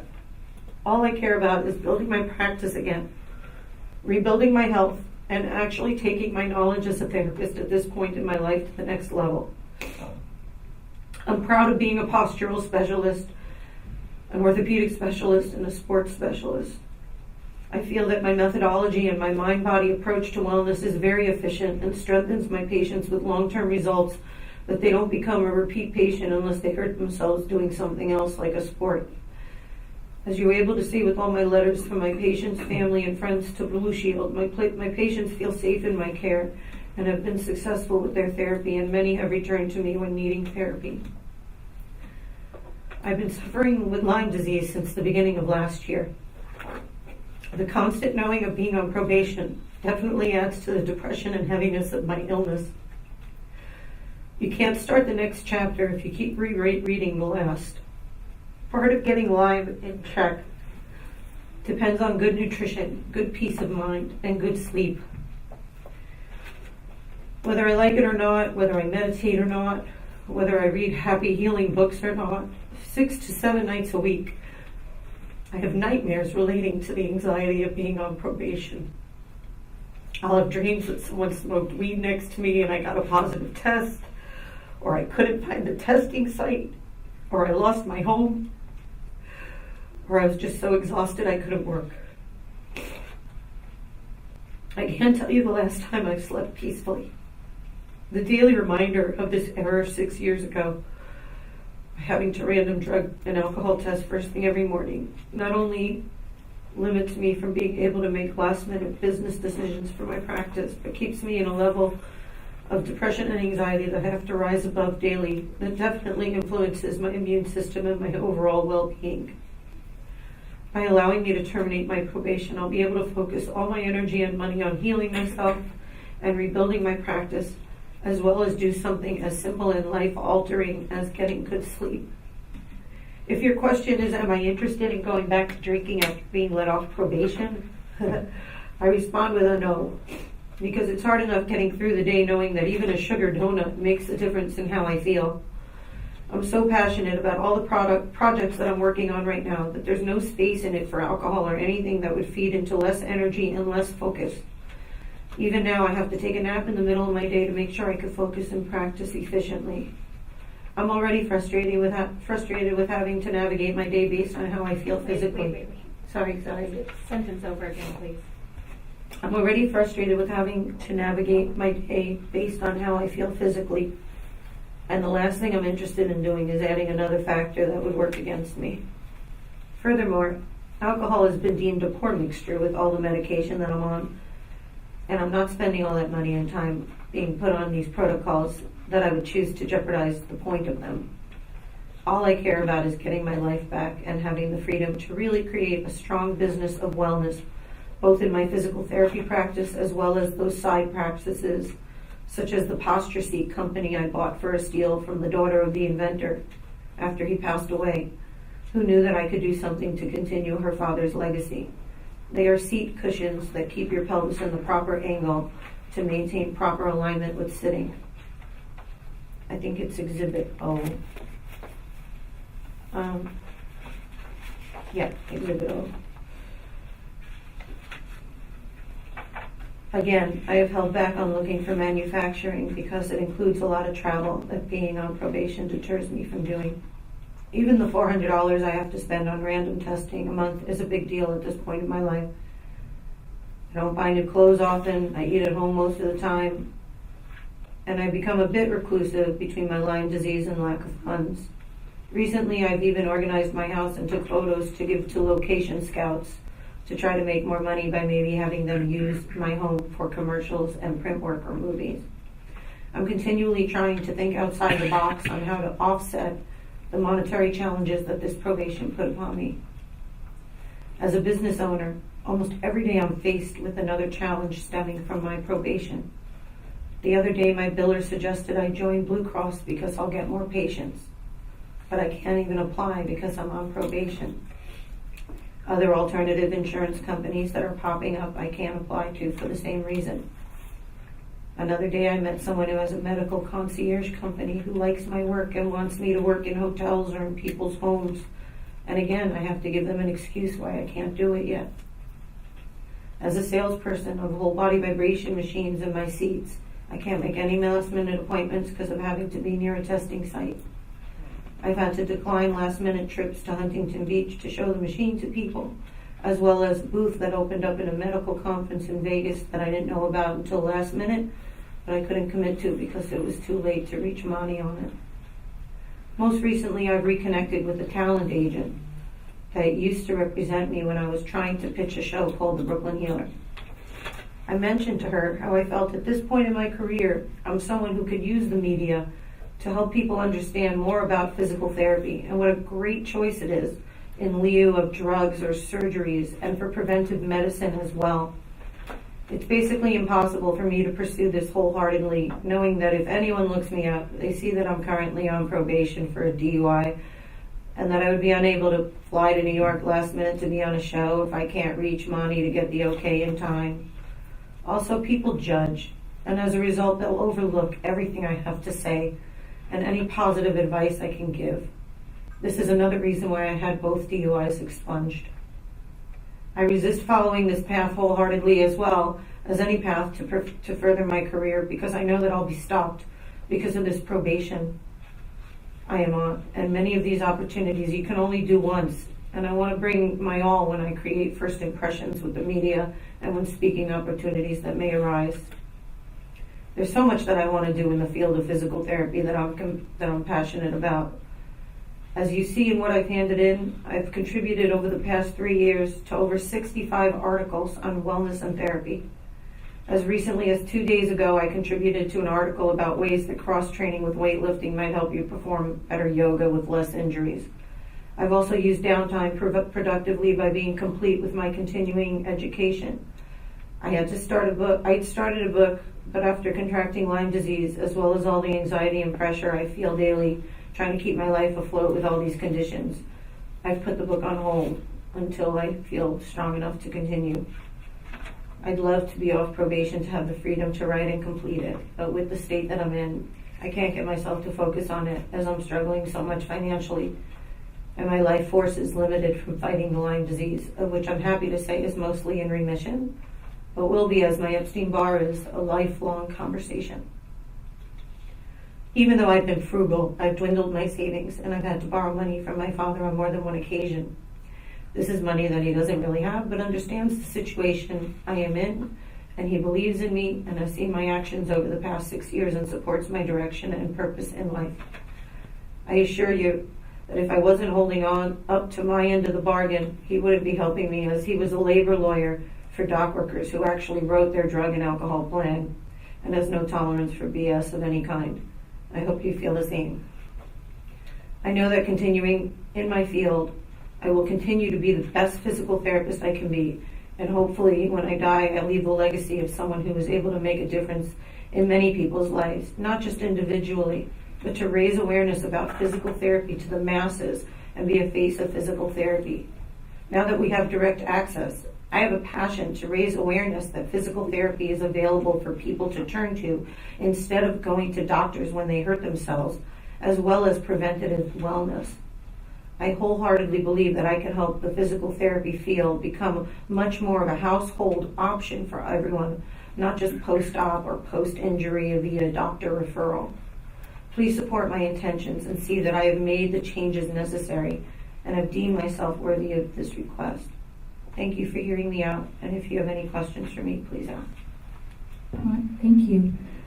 Ms. O'Carroll, do you have any questions for Ms. Eisenstadt? I do have a few questions. The floor is yours. Thank you. Ms. Eisenstadt, when you were making your initial statement about the events of the second DUI, you made some comment about you had an issue where you hit a curb because the donut that they just put on your car was failing or something. Is that right? Yes, when I made a left, it made a left. It made me almost make like a U-turn instead of a left. It was the first left I made since I had gotten back in my car. So does that mean that you actually had somebody come and replace the initial flat tire? Yes, AAA had come. Okay. And about how long of a period of time then expired in between AAA arriving and then you're beginning to drive again? I don't want to, I don't remember, not very long. I couldn't give you minutes, but they changed the tire and I went home. Did you have any opportunity at that time to have your car towed, for example, knowing that you drunk alcohol earlier that day? Rather than to resume driving is what I mean. I'm sure that could have been an option. Again, it was many poor choices made that evening, and I accept responsibility for everyone. You indicated that you don't consider that you have a substance abuse or alcohol addiction, but you felt that you just happened to have two really bad judgments and both of them ended in DUI arrests. Are you indicating that there have been no other times in your life that you've driven after drinking alcohol other than those two DUI arrests and convictions? No, one thing does not connotate the other for me. So then there have been times that you've made bad judgments to drink alcohol and then drive other than just those two arrests. Is that correct? In my lifetime, I'm sure, yes. Okay. You indicated that the refusal, what they termed, what the police termed, the refusal to provide a blood, breath, or urine test was something that you do not agree with. You don't believe that that occurred, and that you fought for a year before a judge finally believed you and you were able to get justice for that. What do you mean by the judge believed you on that claim? When you get a refusal in the DMV process, it's a pretty interesting system because the DMV is the judge as well as they're fighting you and they're making the decision. And from what I've heard, if you don't have the money nor the time to fight it all the way to a neutral judge in a appeals court, it's rarely ever turned over. And I firmly believe that the way that I was handled that evening and the fact that I was as compliant as ever with the entire process, that once I got in front of a neutral judge, he agreed with my telling of what happened for me, and that is why he refused, he turned over the refusal. Oh, so you were not convicted in the Superior Court of having refused to perform a blood, breath, or urine test? Okay, No, I don't think I was able to go to court unless this was resolved one way or the other, which is why it took a year for me to get convicted. Oh. Like, I had to go through that whole process, and the judge in the DUI case wouldn't hear me until I had either decided, yes, I refused, or the judge in the appeals case had made his decision whether I refused or not. And he was on the side of what my views of the situation of what happened. So did the DMV consider you to have refused? Yes. So you were not able to drive for, a year after that arrest? I think it took, and don't quote me, again, I don't want to jeopardize my, saying the right thing here, but I think it was 7 months or 8 months that I wasn't driving. So the DMV treated it as a refusal? Until it was overturned, yes. And then you had a hearing in Superior Court where a Superior Court judge said that the DMV was incorrect? Yes. When did that occur? Again, I think it was 7 months after my initial arrest, but I can't be certain. I know that it took around a year for me to get convicted. So right after I had gotten that final answer, my lawyer made a date with the court to get my, I didn't see anything in, all I saw was the actual DUI conviction in the Superior Court. I didn't see that there had been any adjudication one way or another of the, whether you refused to perform a test on the date of that arrest. Is there something that I'm missing in the records? No, I wasn't asked to present it in, the form that has you give. I didn't know that would be an issue. Okay. I could get it to you, but, obviously I started driving and it was turned over, or I wouldn't have been able to drive for 3 years.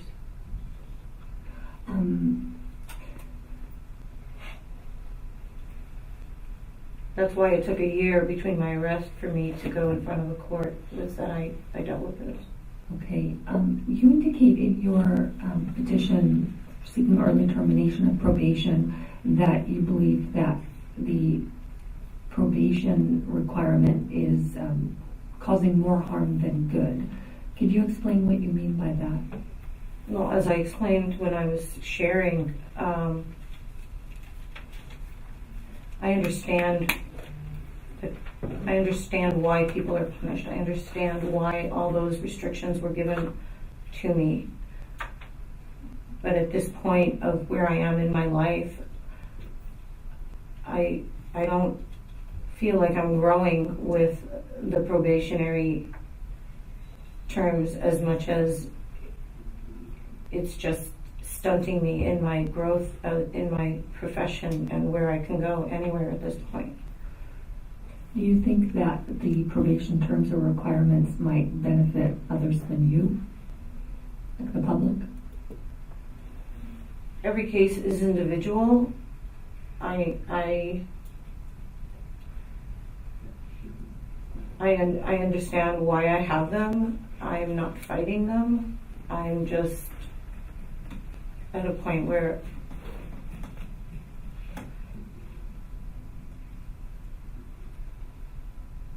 I'm not saying I'm different. I mean, I am different. Everybody's different. Everybody's an individual case.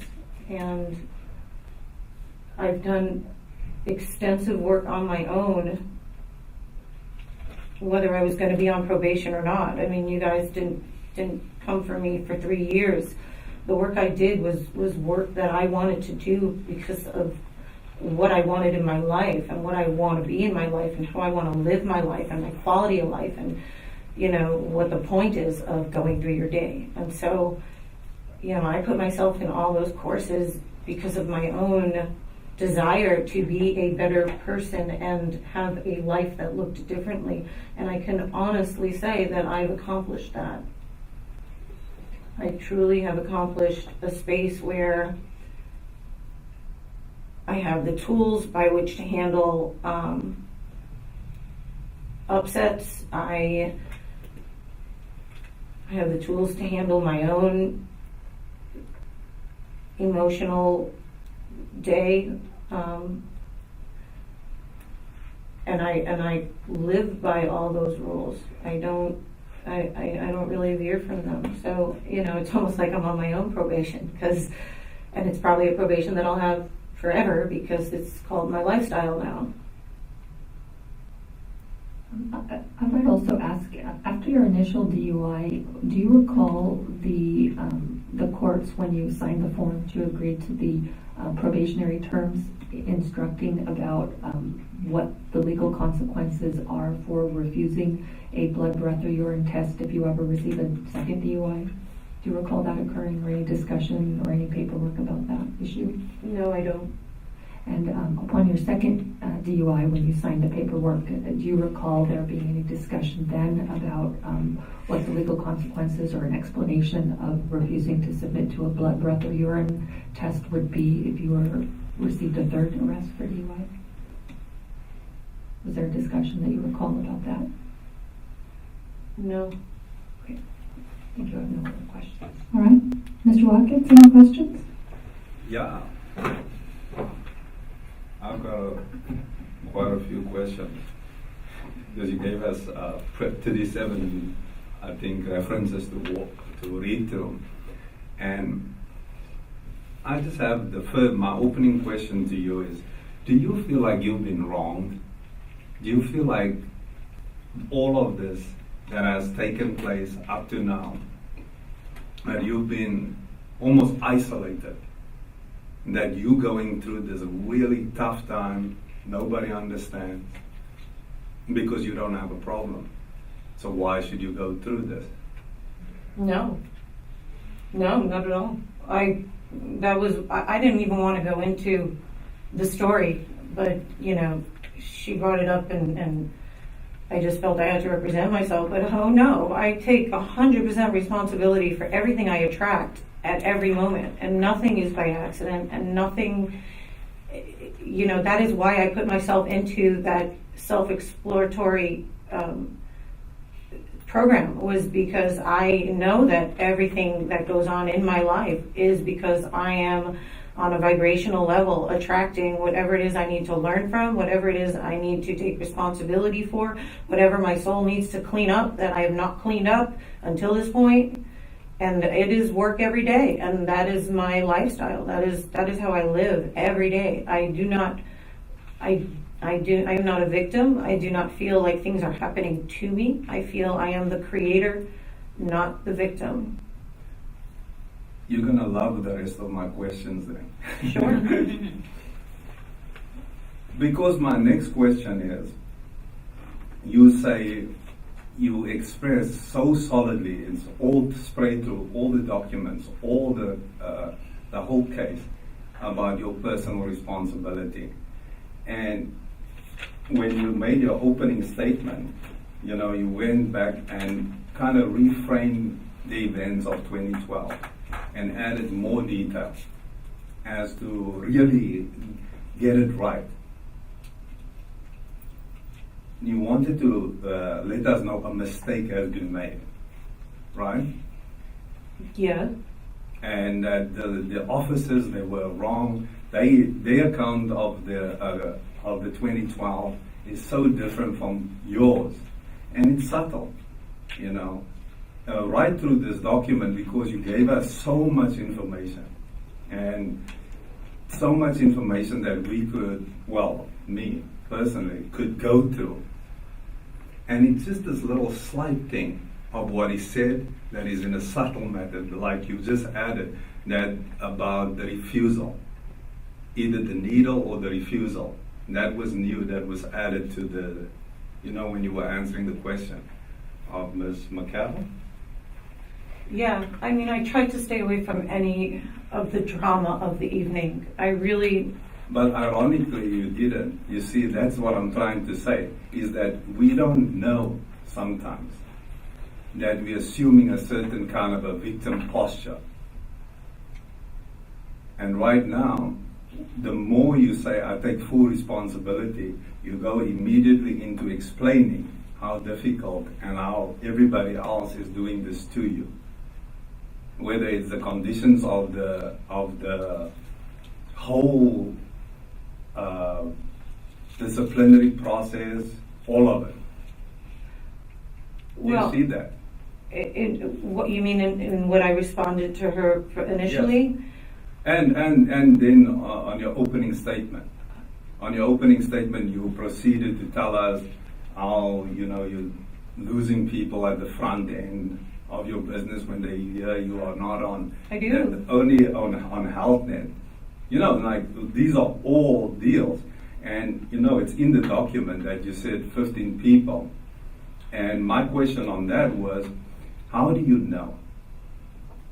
How do you know they're leaving for that particular reason?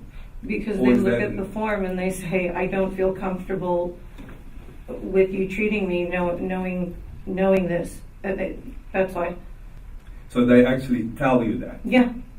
Okay, so there's no way for us, because we don't have any of that documentation to really say that. They don't wait a while, there's nothing to document. Yeah, they say, I don't feel comfortable, and I go, okay, I understand. You see, it's interesting because you provided us so many character references that you immediately up the bar in which how we would look at you. I would look at you, because your friends and your family, your clients, they speak very highly of you. They speak exceptionally highly of you, and there's no question that you are a very good physical therapist. There's no question. But there's a few things, and I'm going to ask my question just to move things along.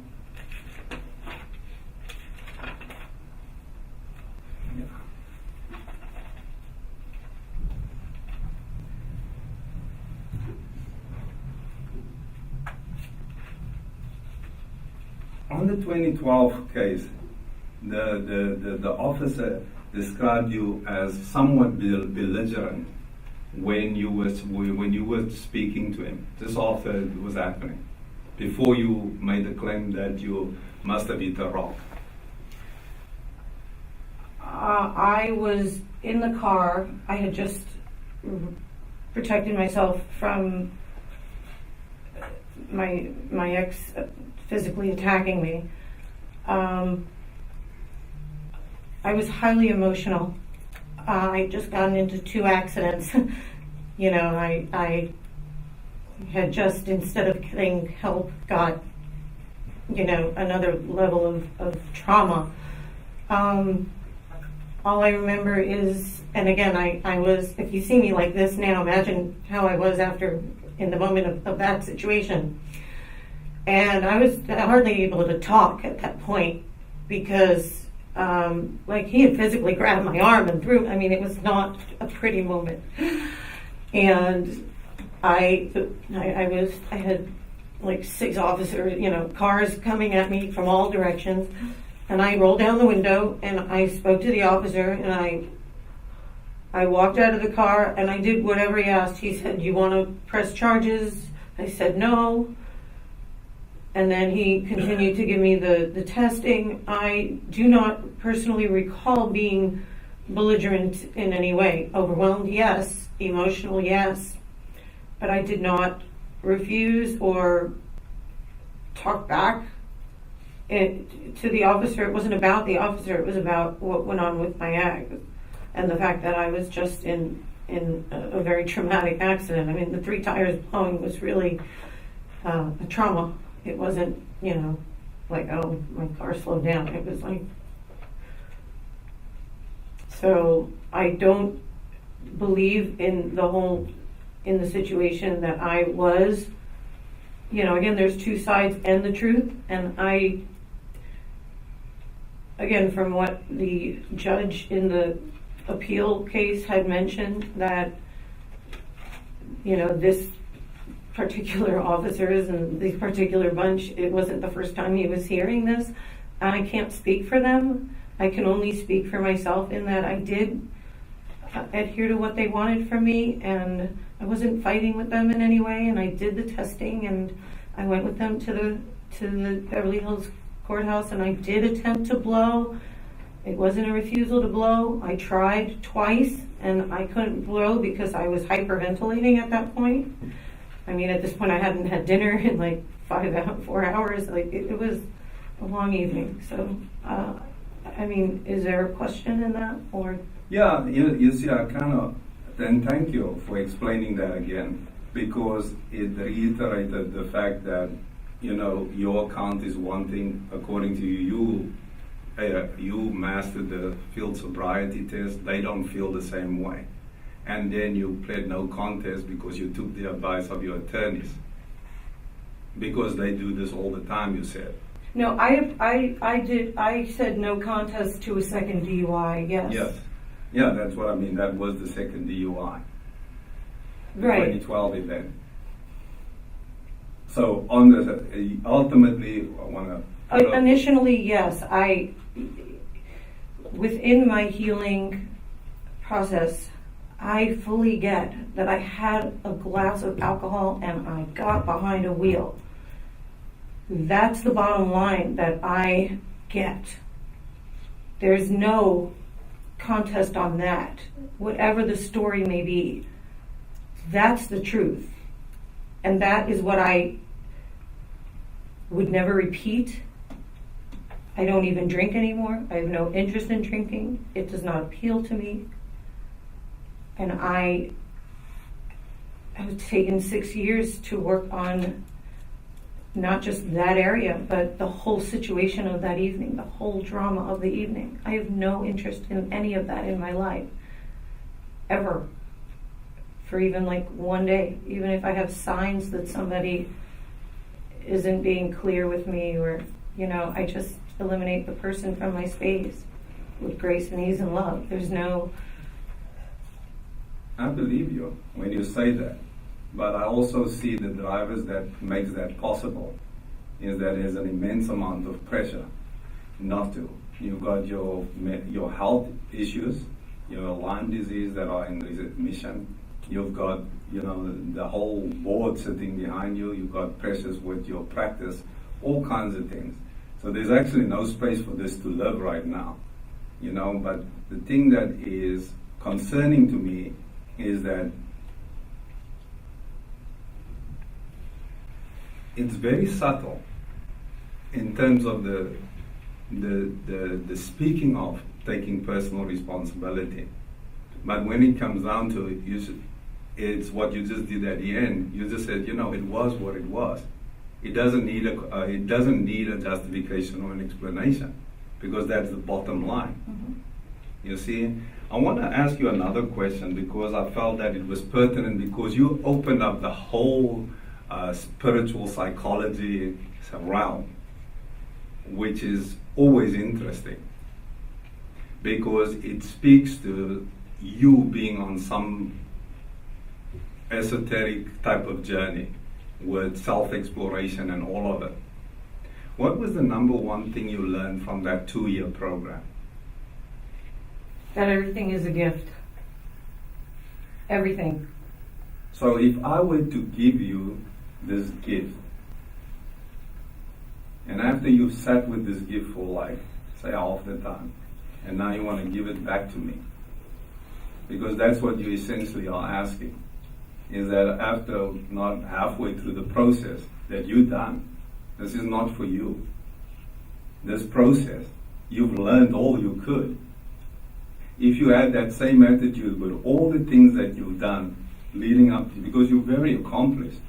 The articles, I went to look at some of it. It's pretty interesting. You've put a lot of work in this.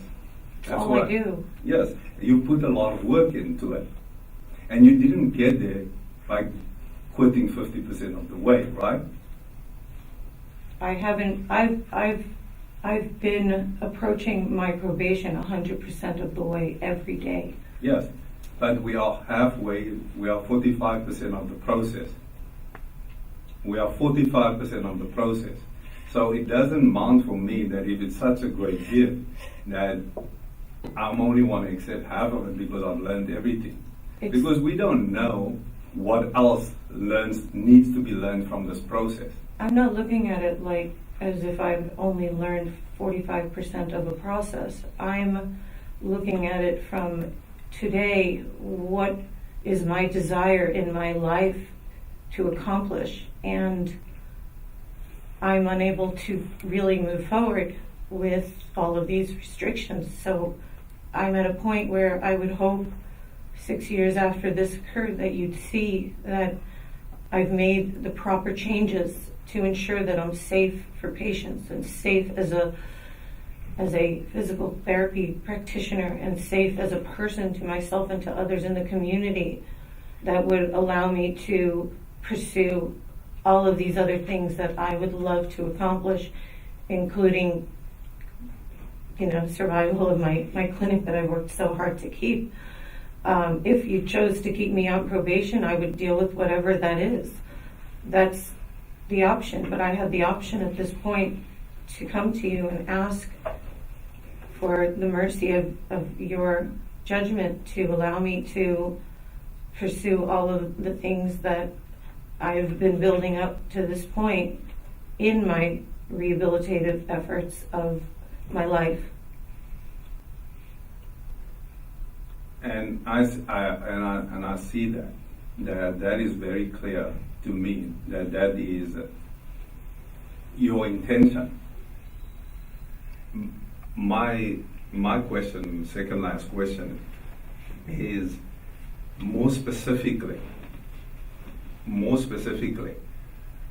I just saw you mentioning about 10 different things that you're doing in your life. And those 10 things alarm me from the point of view is like,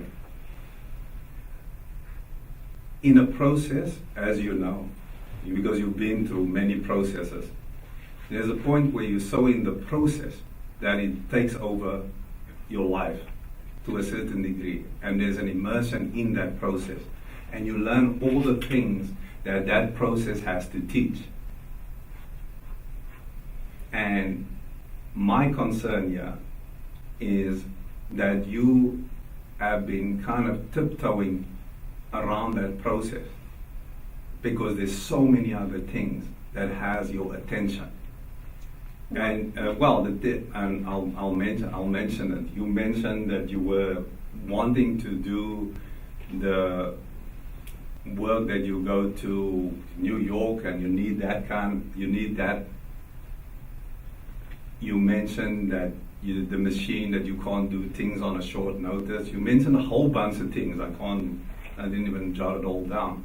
But the point that I was trying to make, there's a sense of too many things are happening here for this process to be really appreciated for why it is instituted, why we have it in place. But all of this falls flat if you truly believe, absolutely with no doubt, I don't have a problem, and you indicated in here that you've spent $61,000 to prove that you don't have a problem with alcohol or any substance abuse. So that's pretty convincing. There's people that have wrote about this, experts, countless times.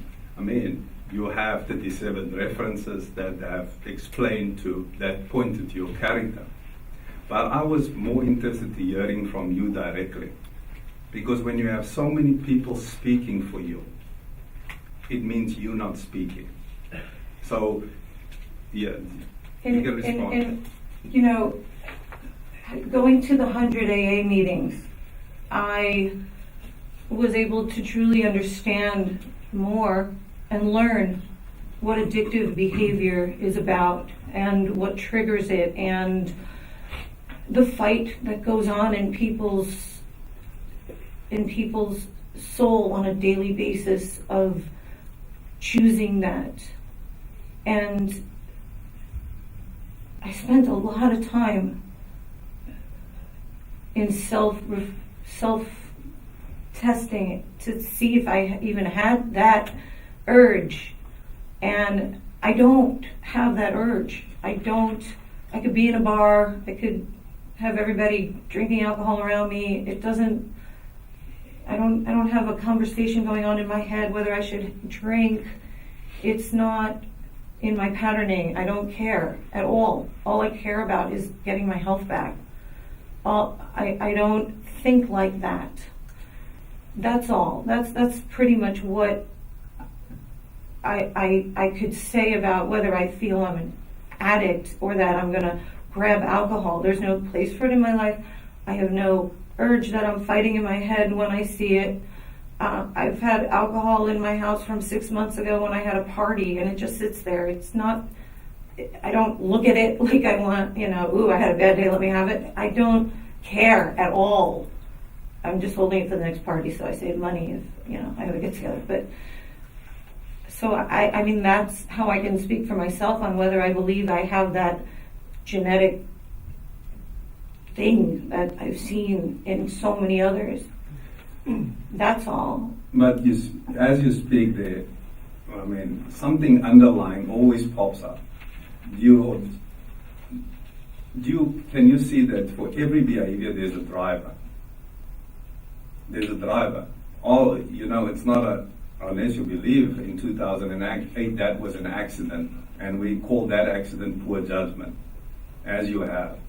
And then we do the same thing in 2012, and again, we say, it's kind of a random event, let's call that poor judgment too. And there's a driver that drove each of it, and you pointed in the case file to relationships. Oh, yes. relationships with men. Oh, yes. You Oh, see? not just men, just, I was a fixer. Yeah. I was a fixer. I wanted to fix, physical therapist. It's my life mission. I'm a fixer. That's the work I did in the spiritual psychology course, was addressing anything having to do with what I was getting out of that, or what I was ignoring, or the self-care I was ignoring, or I did a lot of work to shift my choices in who I choose in my life, what I choose to be in my life, my company I keep in my life. Who's your great male influence? My father. Yeah, that was my last question. My father is the best. Well, the reason why I knew you were going to say that is because the letter your father wrote, he wanted us to assess you as a whole person. And you are a person that understands energy.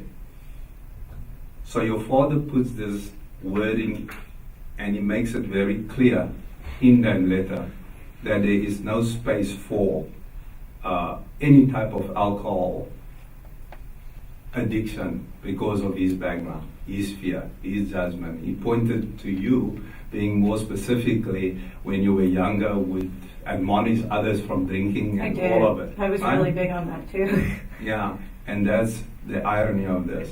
Because all of us, the path we judge is the path that we ultimately take.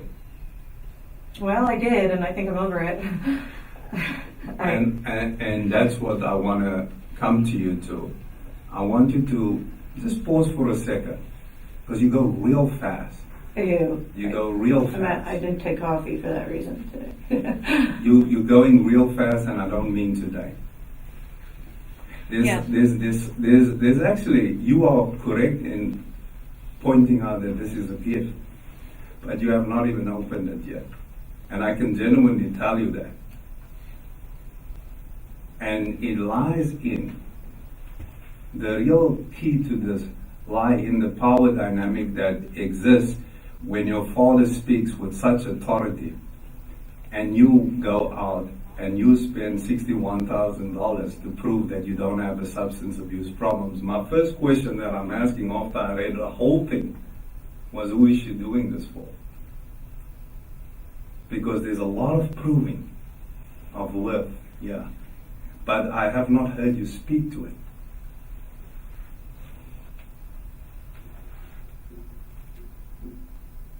In what way have you not heard me speak to it? Because the whole way through, you were talking about the problem aspect of it, about what it has done to you, how all of this has affected your life. The disciplinary case has become the basket that is now containing everything that you may or may not have done, fairly or unfairly, what's standing in your way, and all of it. So that is a big red flag, because it points to the total opposite of personal responsibility. As far as personal responsibility about the fact that I had alcohol and got in a car, I have eliminated alcohol from my life completely, for now and for the future. I don't know a more direct way that I can implement that. That's why I said the gift has not been opened. Because you see, I can clearly see it. There's more to see here. There's more to learn here. That's going to make you the level of therapist you are right now. It will by 10 that, because you would have access to another aspect of you. Without getting too esoteric, but well, I'm okay. Look, I'm okay with growing every day of my life. I'm not going to forget that this happened just because I would get off probation. This is a life. I'm on a life course of self-reflection on a daily basis. Any habit, whether it was drinking and driving, or whether it was poor relationships with others, or poor decisions of self-care, that's what the work has been for me for the past 6 years. I'm not sure what else I can do to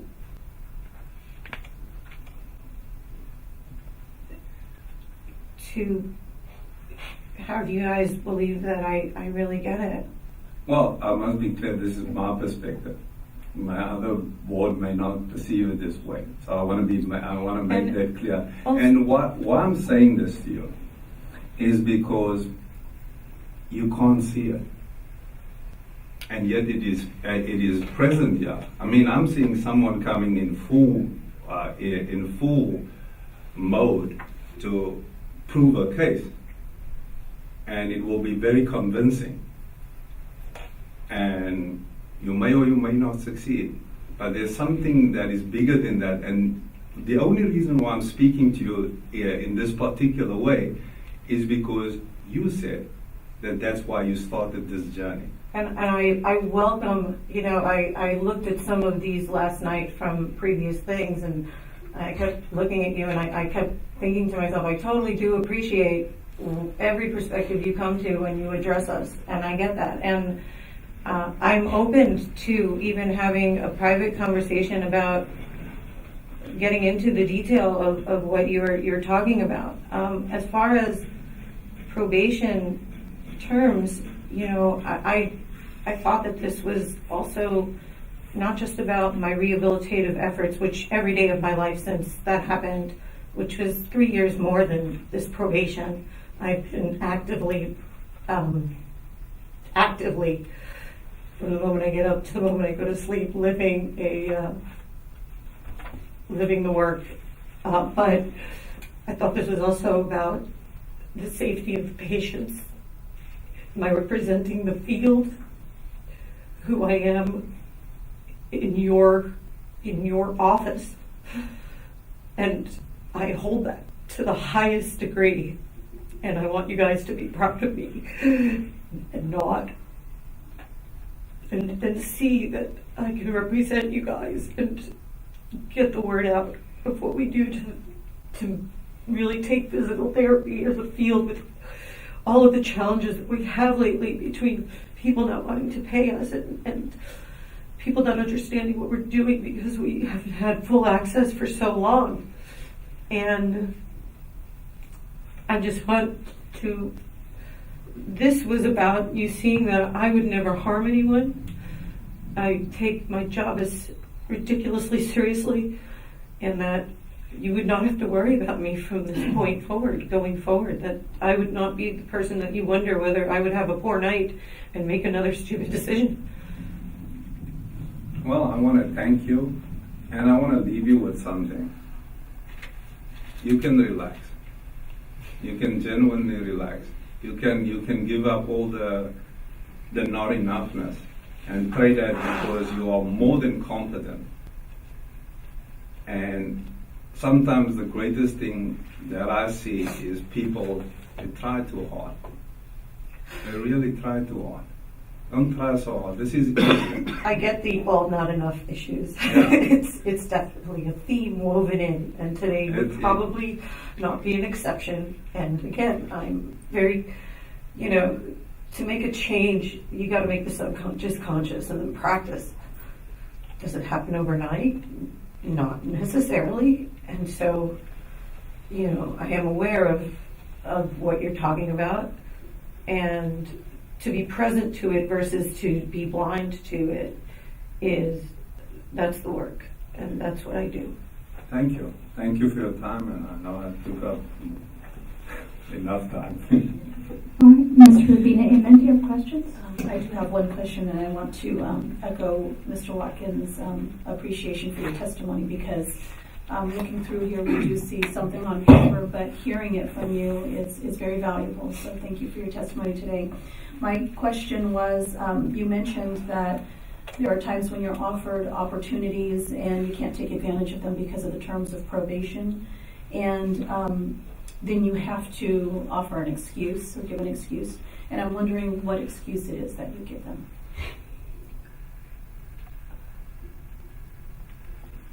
under what circumstance. I usually say I'm on probation. I own my life. I own what I've done. I just avoid conversations by which I might not get a second opportunity. You know, you only make a first impression once, and so, you know, I'm not going to be doing any media stuff until this is resolved, because the entertainment world is really all about judgment, and so I really want to have a nice, strong, clean slate ready when I choose to take it to that space. That is only something that occurred over the last week, where I had that conversation with my old agent, and we really didn't get into that. I would hope I don't have to say that to her, but I've owned everything. That's why people have walked out of my clinic, because they asked me, why am I signing this? And I explained that I got 2 DUIs, the last one in 2011, and I'm on probation for it. And again, it could be Los Angeles, it could be Beverly Hills, but many people just say, well, okay, I don't feel comfortable here. And that's part of the acceptance. I accept everything that this has brought me, whether it looks good or looks bad. Again, my spiritual psychology course has deemed that everything is always a blessing, even if you don't see it in the moment. And so those are many moments that I don't see the blessing. And it takes me about a day to get over it, and then I take a deep breath and I try again. Thank you for your testimony. All right, Ms. Alviso? Bizo? Sorry. You're still under biological testing? Mm-hmm. And when was the last test? 2-3 days ago. And do you have any documentation, do we have any documentation about that testing? Yeah. Yes, according to my probation monitor. Is there anything in the probation monitor report that refers to that? Compliance? Ms. O'Carroll, which exhibit is the probation report? That would be Exhibit 5. Okay.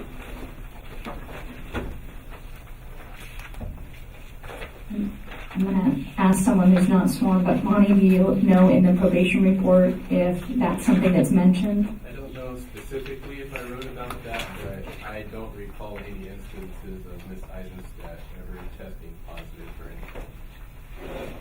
So let me just ask you this, and is it your practice then to only make mention in probation reports where one of the probationers tests positive? Yes, if all the tests were negative, I would maybe write that all the tests were negative, but I wouldn't single out tests. All right. More than likely, I would say if there was a positive test, there was a positive test for this on this date. All right.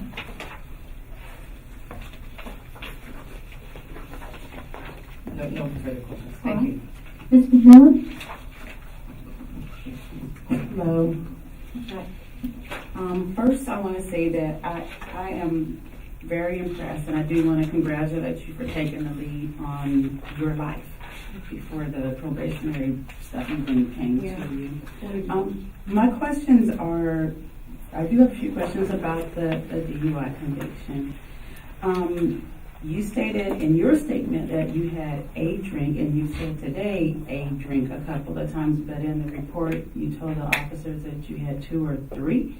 So did they lie in that report? No, I had like a glass of wine like hours before then, like hours, like, you know, late afternoon, not even close. And so I was being hot, like, you know, I was in another place. It was like 3-4 hours before that. But when the officers asked me, I said drinks because I was being totally upfront about it. You gave the answer for the day. Yeah. Okay. Like I had a glass or 2 at like 5 o'clock, like 3 hours, or like way. That would not have influenced anything going on at the time that I was arrested. And then the police detained you. What happened to your ex-boyfriend in that whole situation? Did he just go home? He got to live more of his life without learning anything. So they just let him go home, yeah. And then you said that you got both of those records, those are expunged, and Yeah. so why were the expungement documents not in this packet? They are in here? Did I miss it? Okay. My mistake. It's a transcript. Right. Yeah, there's a transcript of everything that Okay. I did from the beginning to the end. Okay, I missed it then. It's Thank a you. J of Exhibit 4. J, 4J. Oh, okay, all right, thank you. Okay, so moving away from that, I want to talk about the probation. And unfortunately for me, the extent of my knowledge pertaining to Lyme disease is watching Yolanda on The Real Housewives of Beverly Hills. We've actually seen the same doctors, yeah. Okay, Yeah. and so I want to know how much does the having Lyme disease attribute to your challenges at work as compared to the challenges of the probation restrictions? What do you mean as compared to? So do you miss more work because of Lyme disease? Do you have to explain? Do you have to give a lot of explanations because of Lyme disease, or are you explaining more about your probation To who? to patients or friends or anybody? Like if you didn't have this probation, how much time or how would Lyme disease hinder your business? Well, when I first got diagnosed in April of last year, I thought I was having a resurgence and flare-up of my chronic fatigue syndrome. Both Lyme disease and chronic fatigue syndrome are systemic issues. The virus, that don't necessarily go away like a cancer. They go into remission. And so, sorry, I get a little emotional. These are gifts that I am going probably to live with this time around. And luckily I got it, because I had all of the resources and all of the homeopathic doctors that I was dealing with for my chronic fatigue syndrome, and because I was able to be so self-aware and knowing when I was having symptoms and going to the right practitioners. When I first got the symptomology, it was like a heavy fatigue, not feeling like I can get out of bed, not being able to focus, not remembering things. They're all symptoms. Everybody's different. When it comes to Lyme disease versus chronic fatigue or any of these, whatever your body is like is how it's going to affect you. And the longer that you take to treat it, the harsher the symptoms would be. In someone like Yolanda's case, I believe that it took her a long time to find out what it was to address, and as a result, it's very debilitating, and it can be. And like when I'm extra stressed, like the past 2 weeks leading to this, by 9 o'clock I'm shot and I'm in bed. On one occasion, I call up a patient and I move her to another day because I only want to give my patients my best, and I will only treat someone when I am able to be present for them fully for that entire hour. And that's just how I roll, and my patients actually appreciate it because there's a relatedness when people come to me with chronic issues, and one of the gifts of all these issues is that my patients feel the true compassion and understanding and relatedness. And when I talk to someone about what they're going through, they can hear that it's coming from someone who's sharing what they're going through and not just trying to understand what they're going through. That's why I asked you that question, because maybe I didn't phrase it right, but I was wondering if the stress of having to deal with the probation restrictions, did they affect the stress of being, Yeah. as I mentioned in here, every morning when I wake up between the nightmares and not getting good sleep and having that be the first thing that I have to take care of is to call in to see whether I have to go in for that day.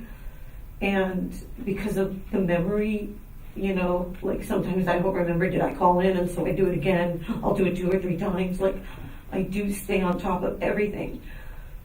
with the added challenges. And it's like every morning being reminded of what occurred and what I'm going through. And it does take a couple of minutes to reframe and use my tools to be positive about my life.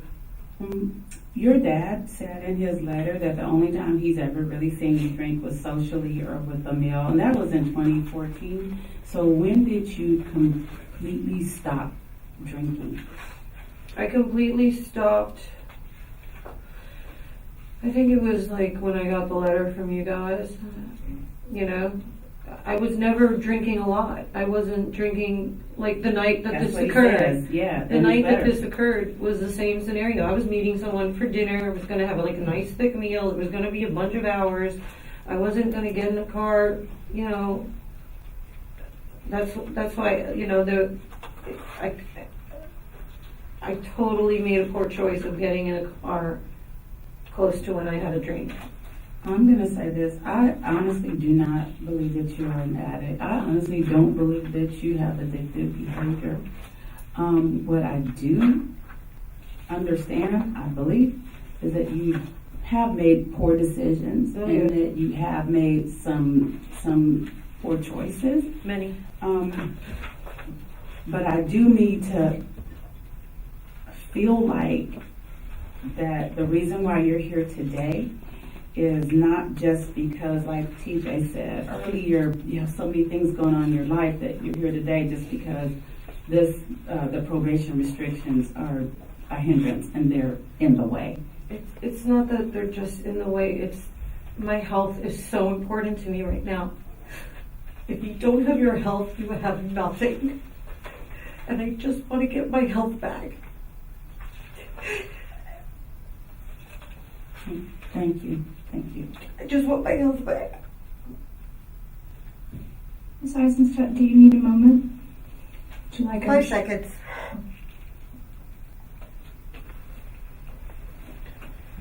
Okay. All right. I want to just quickly follow up on Ms. McMillan's question. Do you have a sobriety date, in fact? No. Okay. All right. Mr. Dominguez, do you have any questions? Yes, I do, John. Thank you. Ms. Eisenstadt, again, thank you for answering our questions and addressing our statements. I have, if I may, just a quick little excerpt. It's your narrative. The very last paragraph of page 1 says, "I truly felt I learned from my first arrest and even decreased how much I drank alcohol in general. The second DUI was a night full of circumstances I could not have predicted," and then you go on. Could you tell us a little bit about what that first statement meant to you? I truly felt I learned from my first arrest. Obviously, I didn't learn everything. You know, I definitely did not learn everything. I learned the importance of not drinking and driving. I did I made major life changes after that first arrest. And if I could change the wording in that statement, I would, because I obviously did not learn 100%. 95% is not 100%. And that is what I've been paying for the past 6 years, and I've definitely learned whatever last 5 there would be. But my point in that was that I made conscious life changes in that after the first DUI that,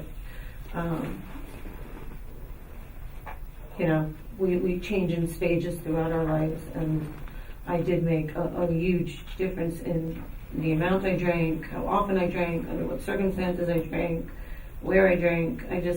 It became much less of part of my life at all. It was a huge wake-up call for me. And it was not 100% of a lesson, because here I am today. Thank you. So would you say that if we rephrase that to "I truly felt I learned from my second arrest," that would be today our 100% statement? That would be 100 infinity statement. Yes. Okay, thank you. And the last question. on at least 2 occasions, you used the word punishment in reference to probation. I wonder, in light of all that has happened thus far, would you choose different words or word to describe probation? I use many words to describe probation. It has been an opportunity for me to have the extra guidance to ensure that I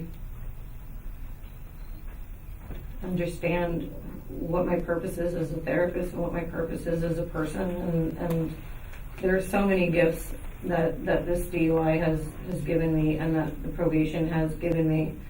Accountability.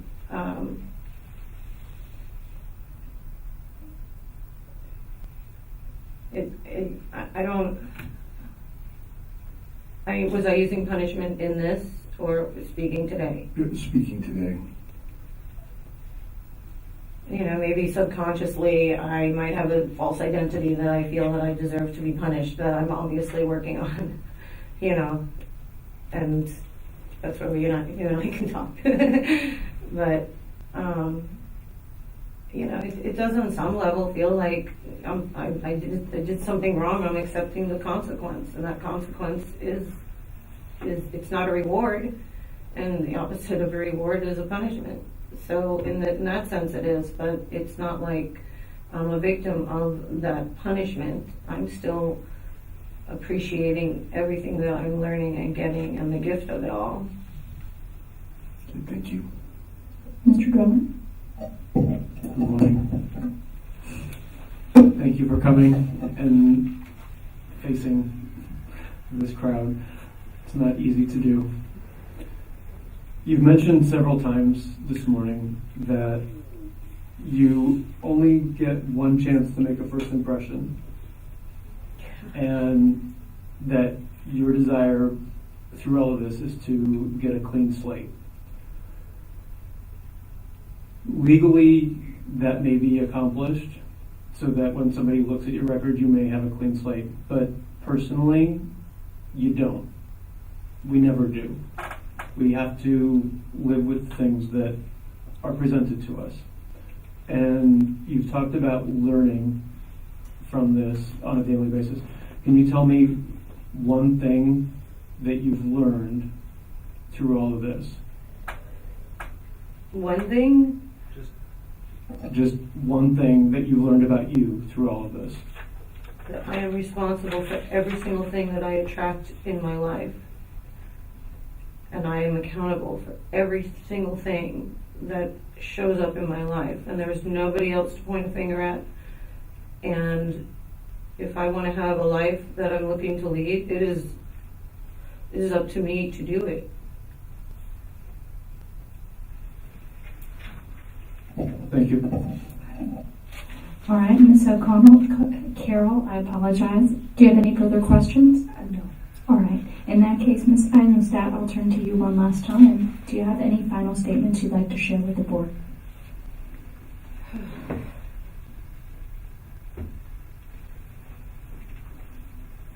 Yeah, just Okay. one quick sentence. I just wanted to thank you all again for your time, for listening to me on this matter, and I hope you see that I could be a much greater asset to this field if I can get my health back. And I deeply request the opportunity to continue my healing process, to be strong enough to contribute to the field of physical therapy, and that I'm not a harmful person to myself and to my patients and to my community. Thank you. And that you would never see me again, except to say hi. Very good. Thank you. All right. Ms. O'Carroll, any final thoughts? Yes, Your Honor. The Attorney General's office cannot in good conscience recommend the early termination of this probation. What's significant, I think, about the petition is the theme of it came through multiple times, which was that Ms. Eisenstadt clearly feels that being on probation is causing her more harm than good. And when asked about that, she explained that, she's not growing on probation, and that the opposite was true, that it was stunting her ability to grow. The concern of the AG's office is that the probation is really not for Ms. Eisenstadt. It's for the public and for the protection of the public. She's made comments that, it's challenging to get people to believe you after a second DUI, that you didn't really get too very drunk and that you really didn't refuse the test simply because you were confused or intimidated by the police officers. Well, there are solid reasons why it's hard to get people to believe that. These reasons are that that's not the way things usually work. In DUIs, once you get one, you know what the seriousness and the consequences are of refusing a test. It means that people will always assume the worst. And they know that if you do refuse it, people are going to assume the worst, which is that getting tested would have been worse for you than refusing. So that's something that people learn. She's also made the comment that she's not a person who has alcoholism or substance abuse disorder, but that she just happened to have two really bad judgments, and both times she just suffered very serious consequences from them. Well, she did make 2 bad judgments and suffered 2 very serious consequences from them. But the problem is that it's not merely having 2 bad judgments, both of which cause you personal harm. The concern for the AG's office is that Ms. Eisenstadt is less than halfway through a 5-year probation with alcohol testing terms. If she's let off of alcohol testing terms, there's no other, she's off of probation now, she doesn't have the interlock device on her car. There's no other way to ensure that the public is not harmed by Ms. Eisenstadt drinking and driving. The reason that we argue that there are grounds to believe that this will be a problem is not simply based on whether or not a person is an alcoholic, because there are plenty of alcoholics in the world who have never driven while drunk once in their life. So the question is not merely whether a person has a substance abuse problem. The question is whether, also an additional question, because obviously if a person has an alcohol abuse disorder, they're much more likely to harm others. But the fact is that if a person has shown through their personality, their statements, their habits, that they're willing to and likely to put their own interests and convenience above public safety when it comes to drinking and driving, then the consequences are the same to the people who are hurt, whether the person who hit you with the car is an alcoholic or is just a person who wasn't too worried about whether or not they were going to drink and drive.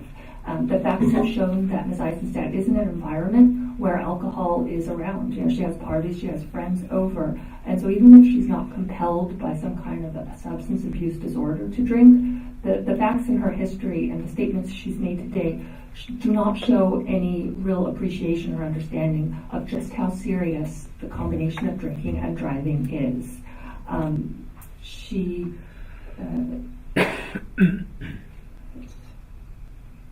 So based on, like, for example, if even in the very petition itself, and one of the comments was raised about she made multiple different statements about how much alcohol was consumed. What was really interesting is that, and as she described it today, she had a glass of alcohol and got behind the wheel. But if you look on page 1 of the petition, she stated that she had 1 Jack and Coke. The very next page, the very page 2 of the petition, she refers to it as when she was explaining what happened, well, she knew she'd had a few drinks earlier. So there's common patterns here, one of minimizing drinking, one of, being where you initially get a first DUI and then you restrict but don't cut out all of your alcohol. The second one is minimizing your use of alcohol. And then, of course, the other common pattern in this kind of behavior is where you have multiple DUIs, which is what we have. So I think the issue has been focused on, is there an alcohol disorder or substance abuse? That's not the only issue. The issue is this probation necessary and helpful to the public, and is it going to serve a useful purpose? The facts and evidence show that it has and it will. The longer amount of time that Ms. Eisenstadt will have alcohol testing terms, the safer the community, the public, and her patients in physical therapy practice will be. Just so that we have a complete record, I wanted to make note that the questions I asked to the audience member, his name is Monny, M-O-N-N-Y Martin, and he is the probation monitor for the Board of Physical Therapy. Is that correct, Mr. Martin? Yes. All right. so that we have that complete for the record. And finally, we have marked exhibits 1 through 8, exhibit 4 having subparts 4A through 4R. Ms. Eisenstadt, do you have any objection to the admission of those documents so that the board may consider them in making their decision? Which documents? The documents in the white binder before you. They're fine. All right, in that case, I will admit those documents. And we have concluded the petition hearing in this matter. We'll go ahead and go off the record.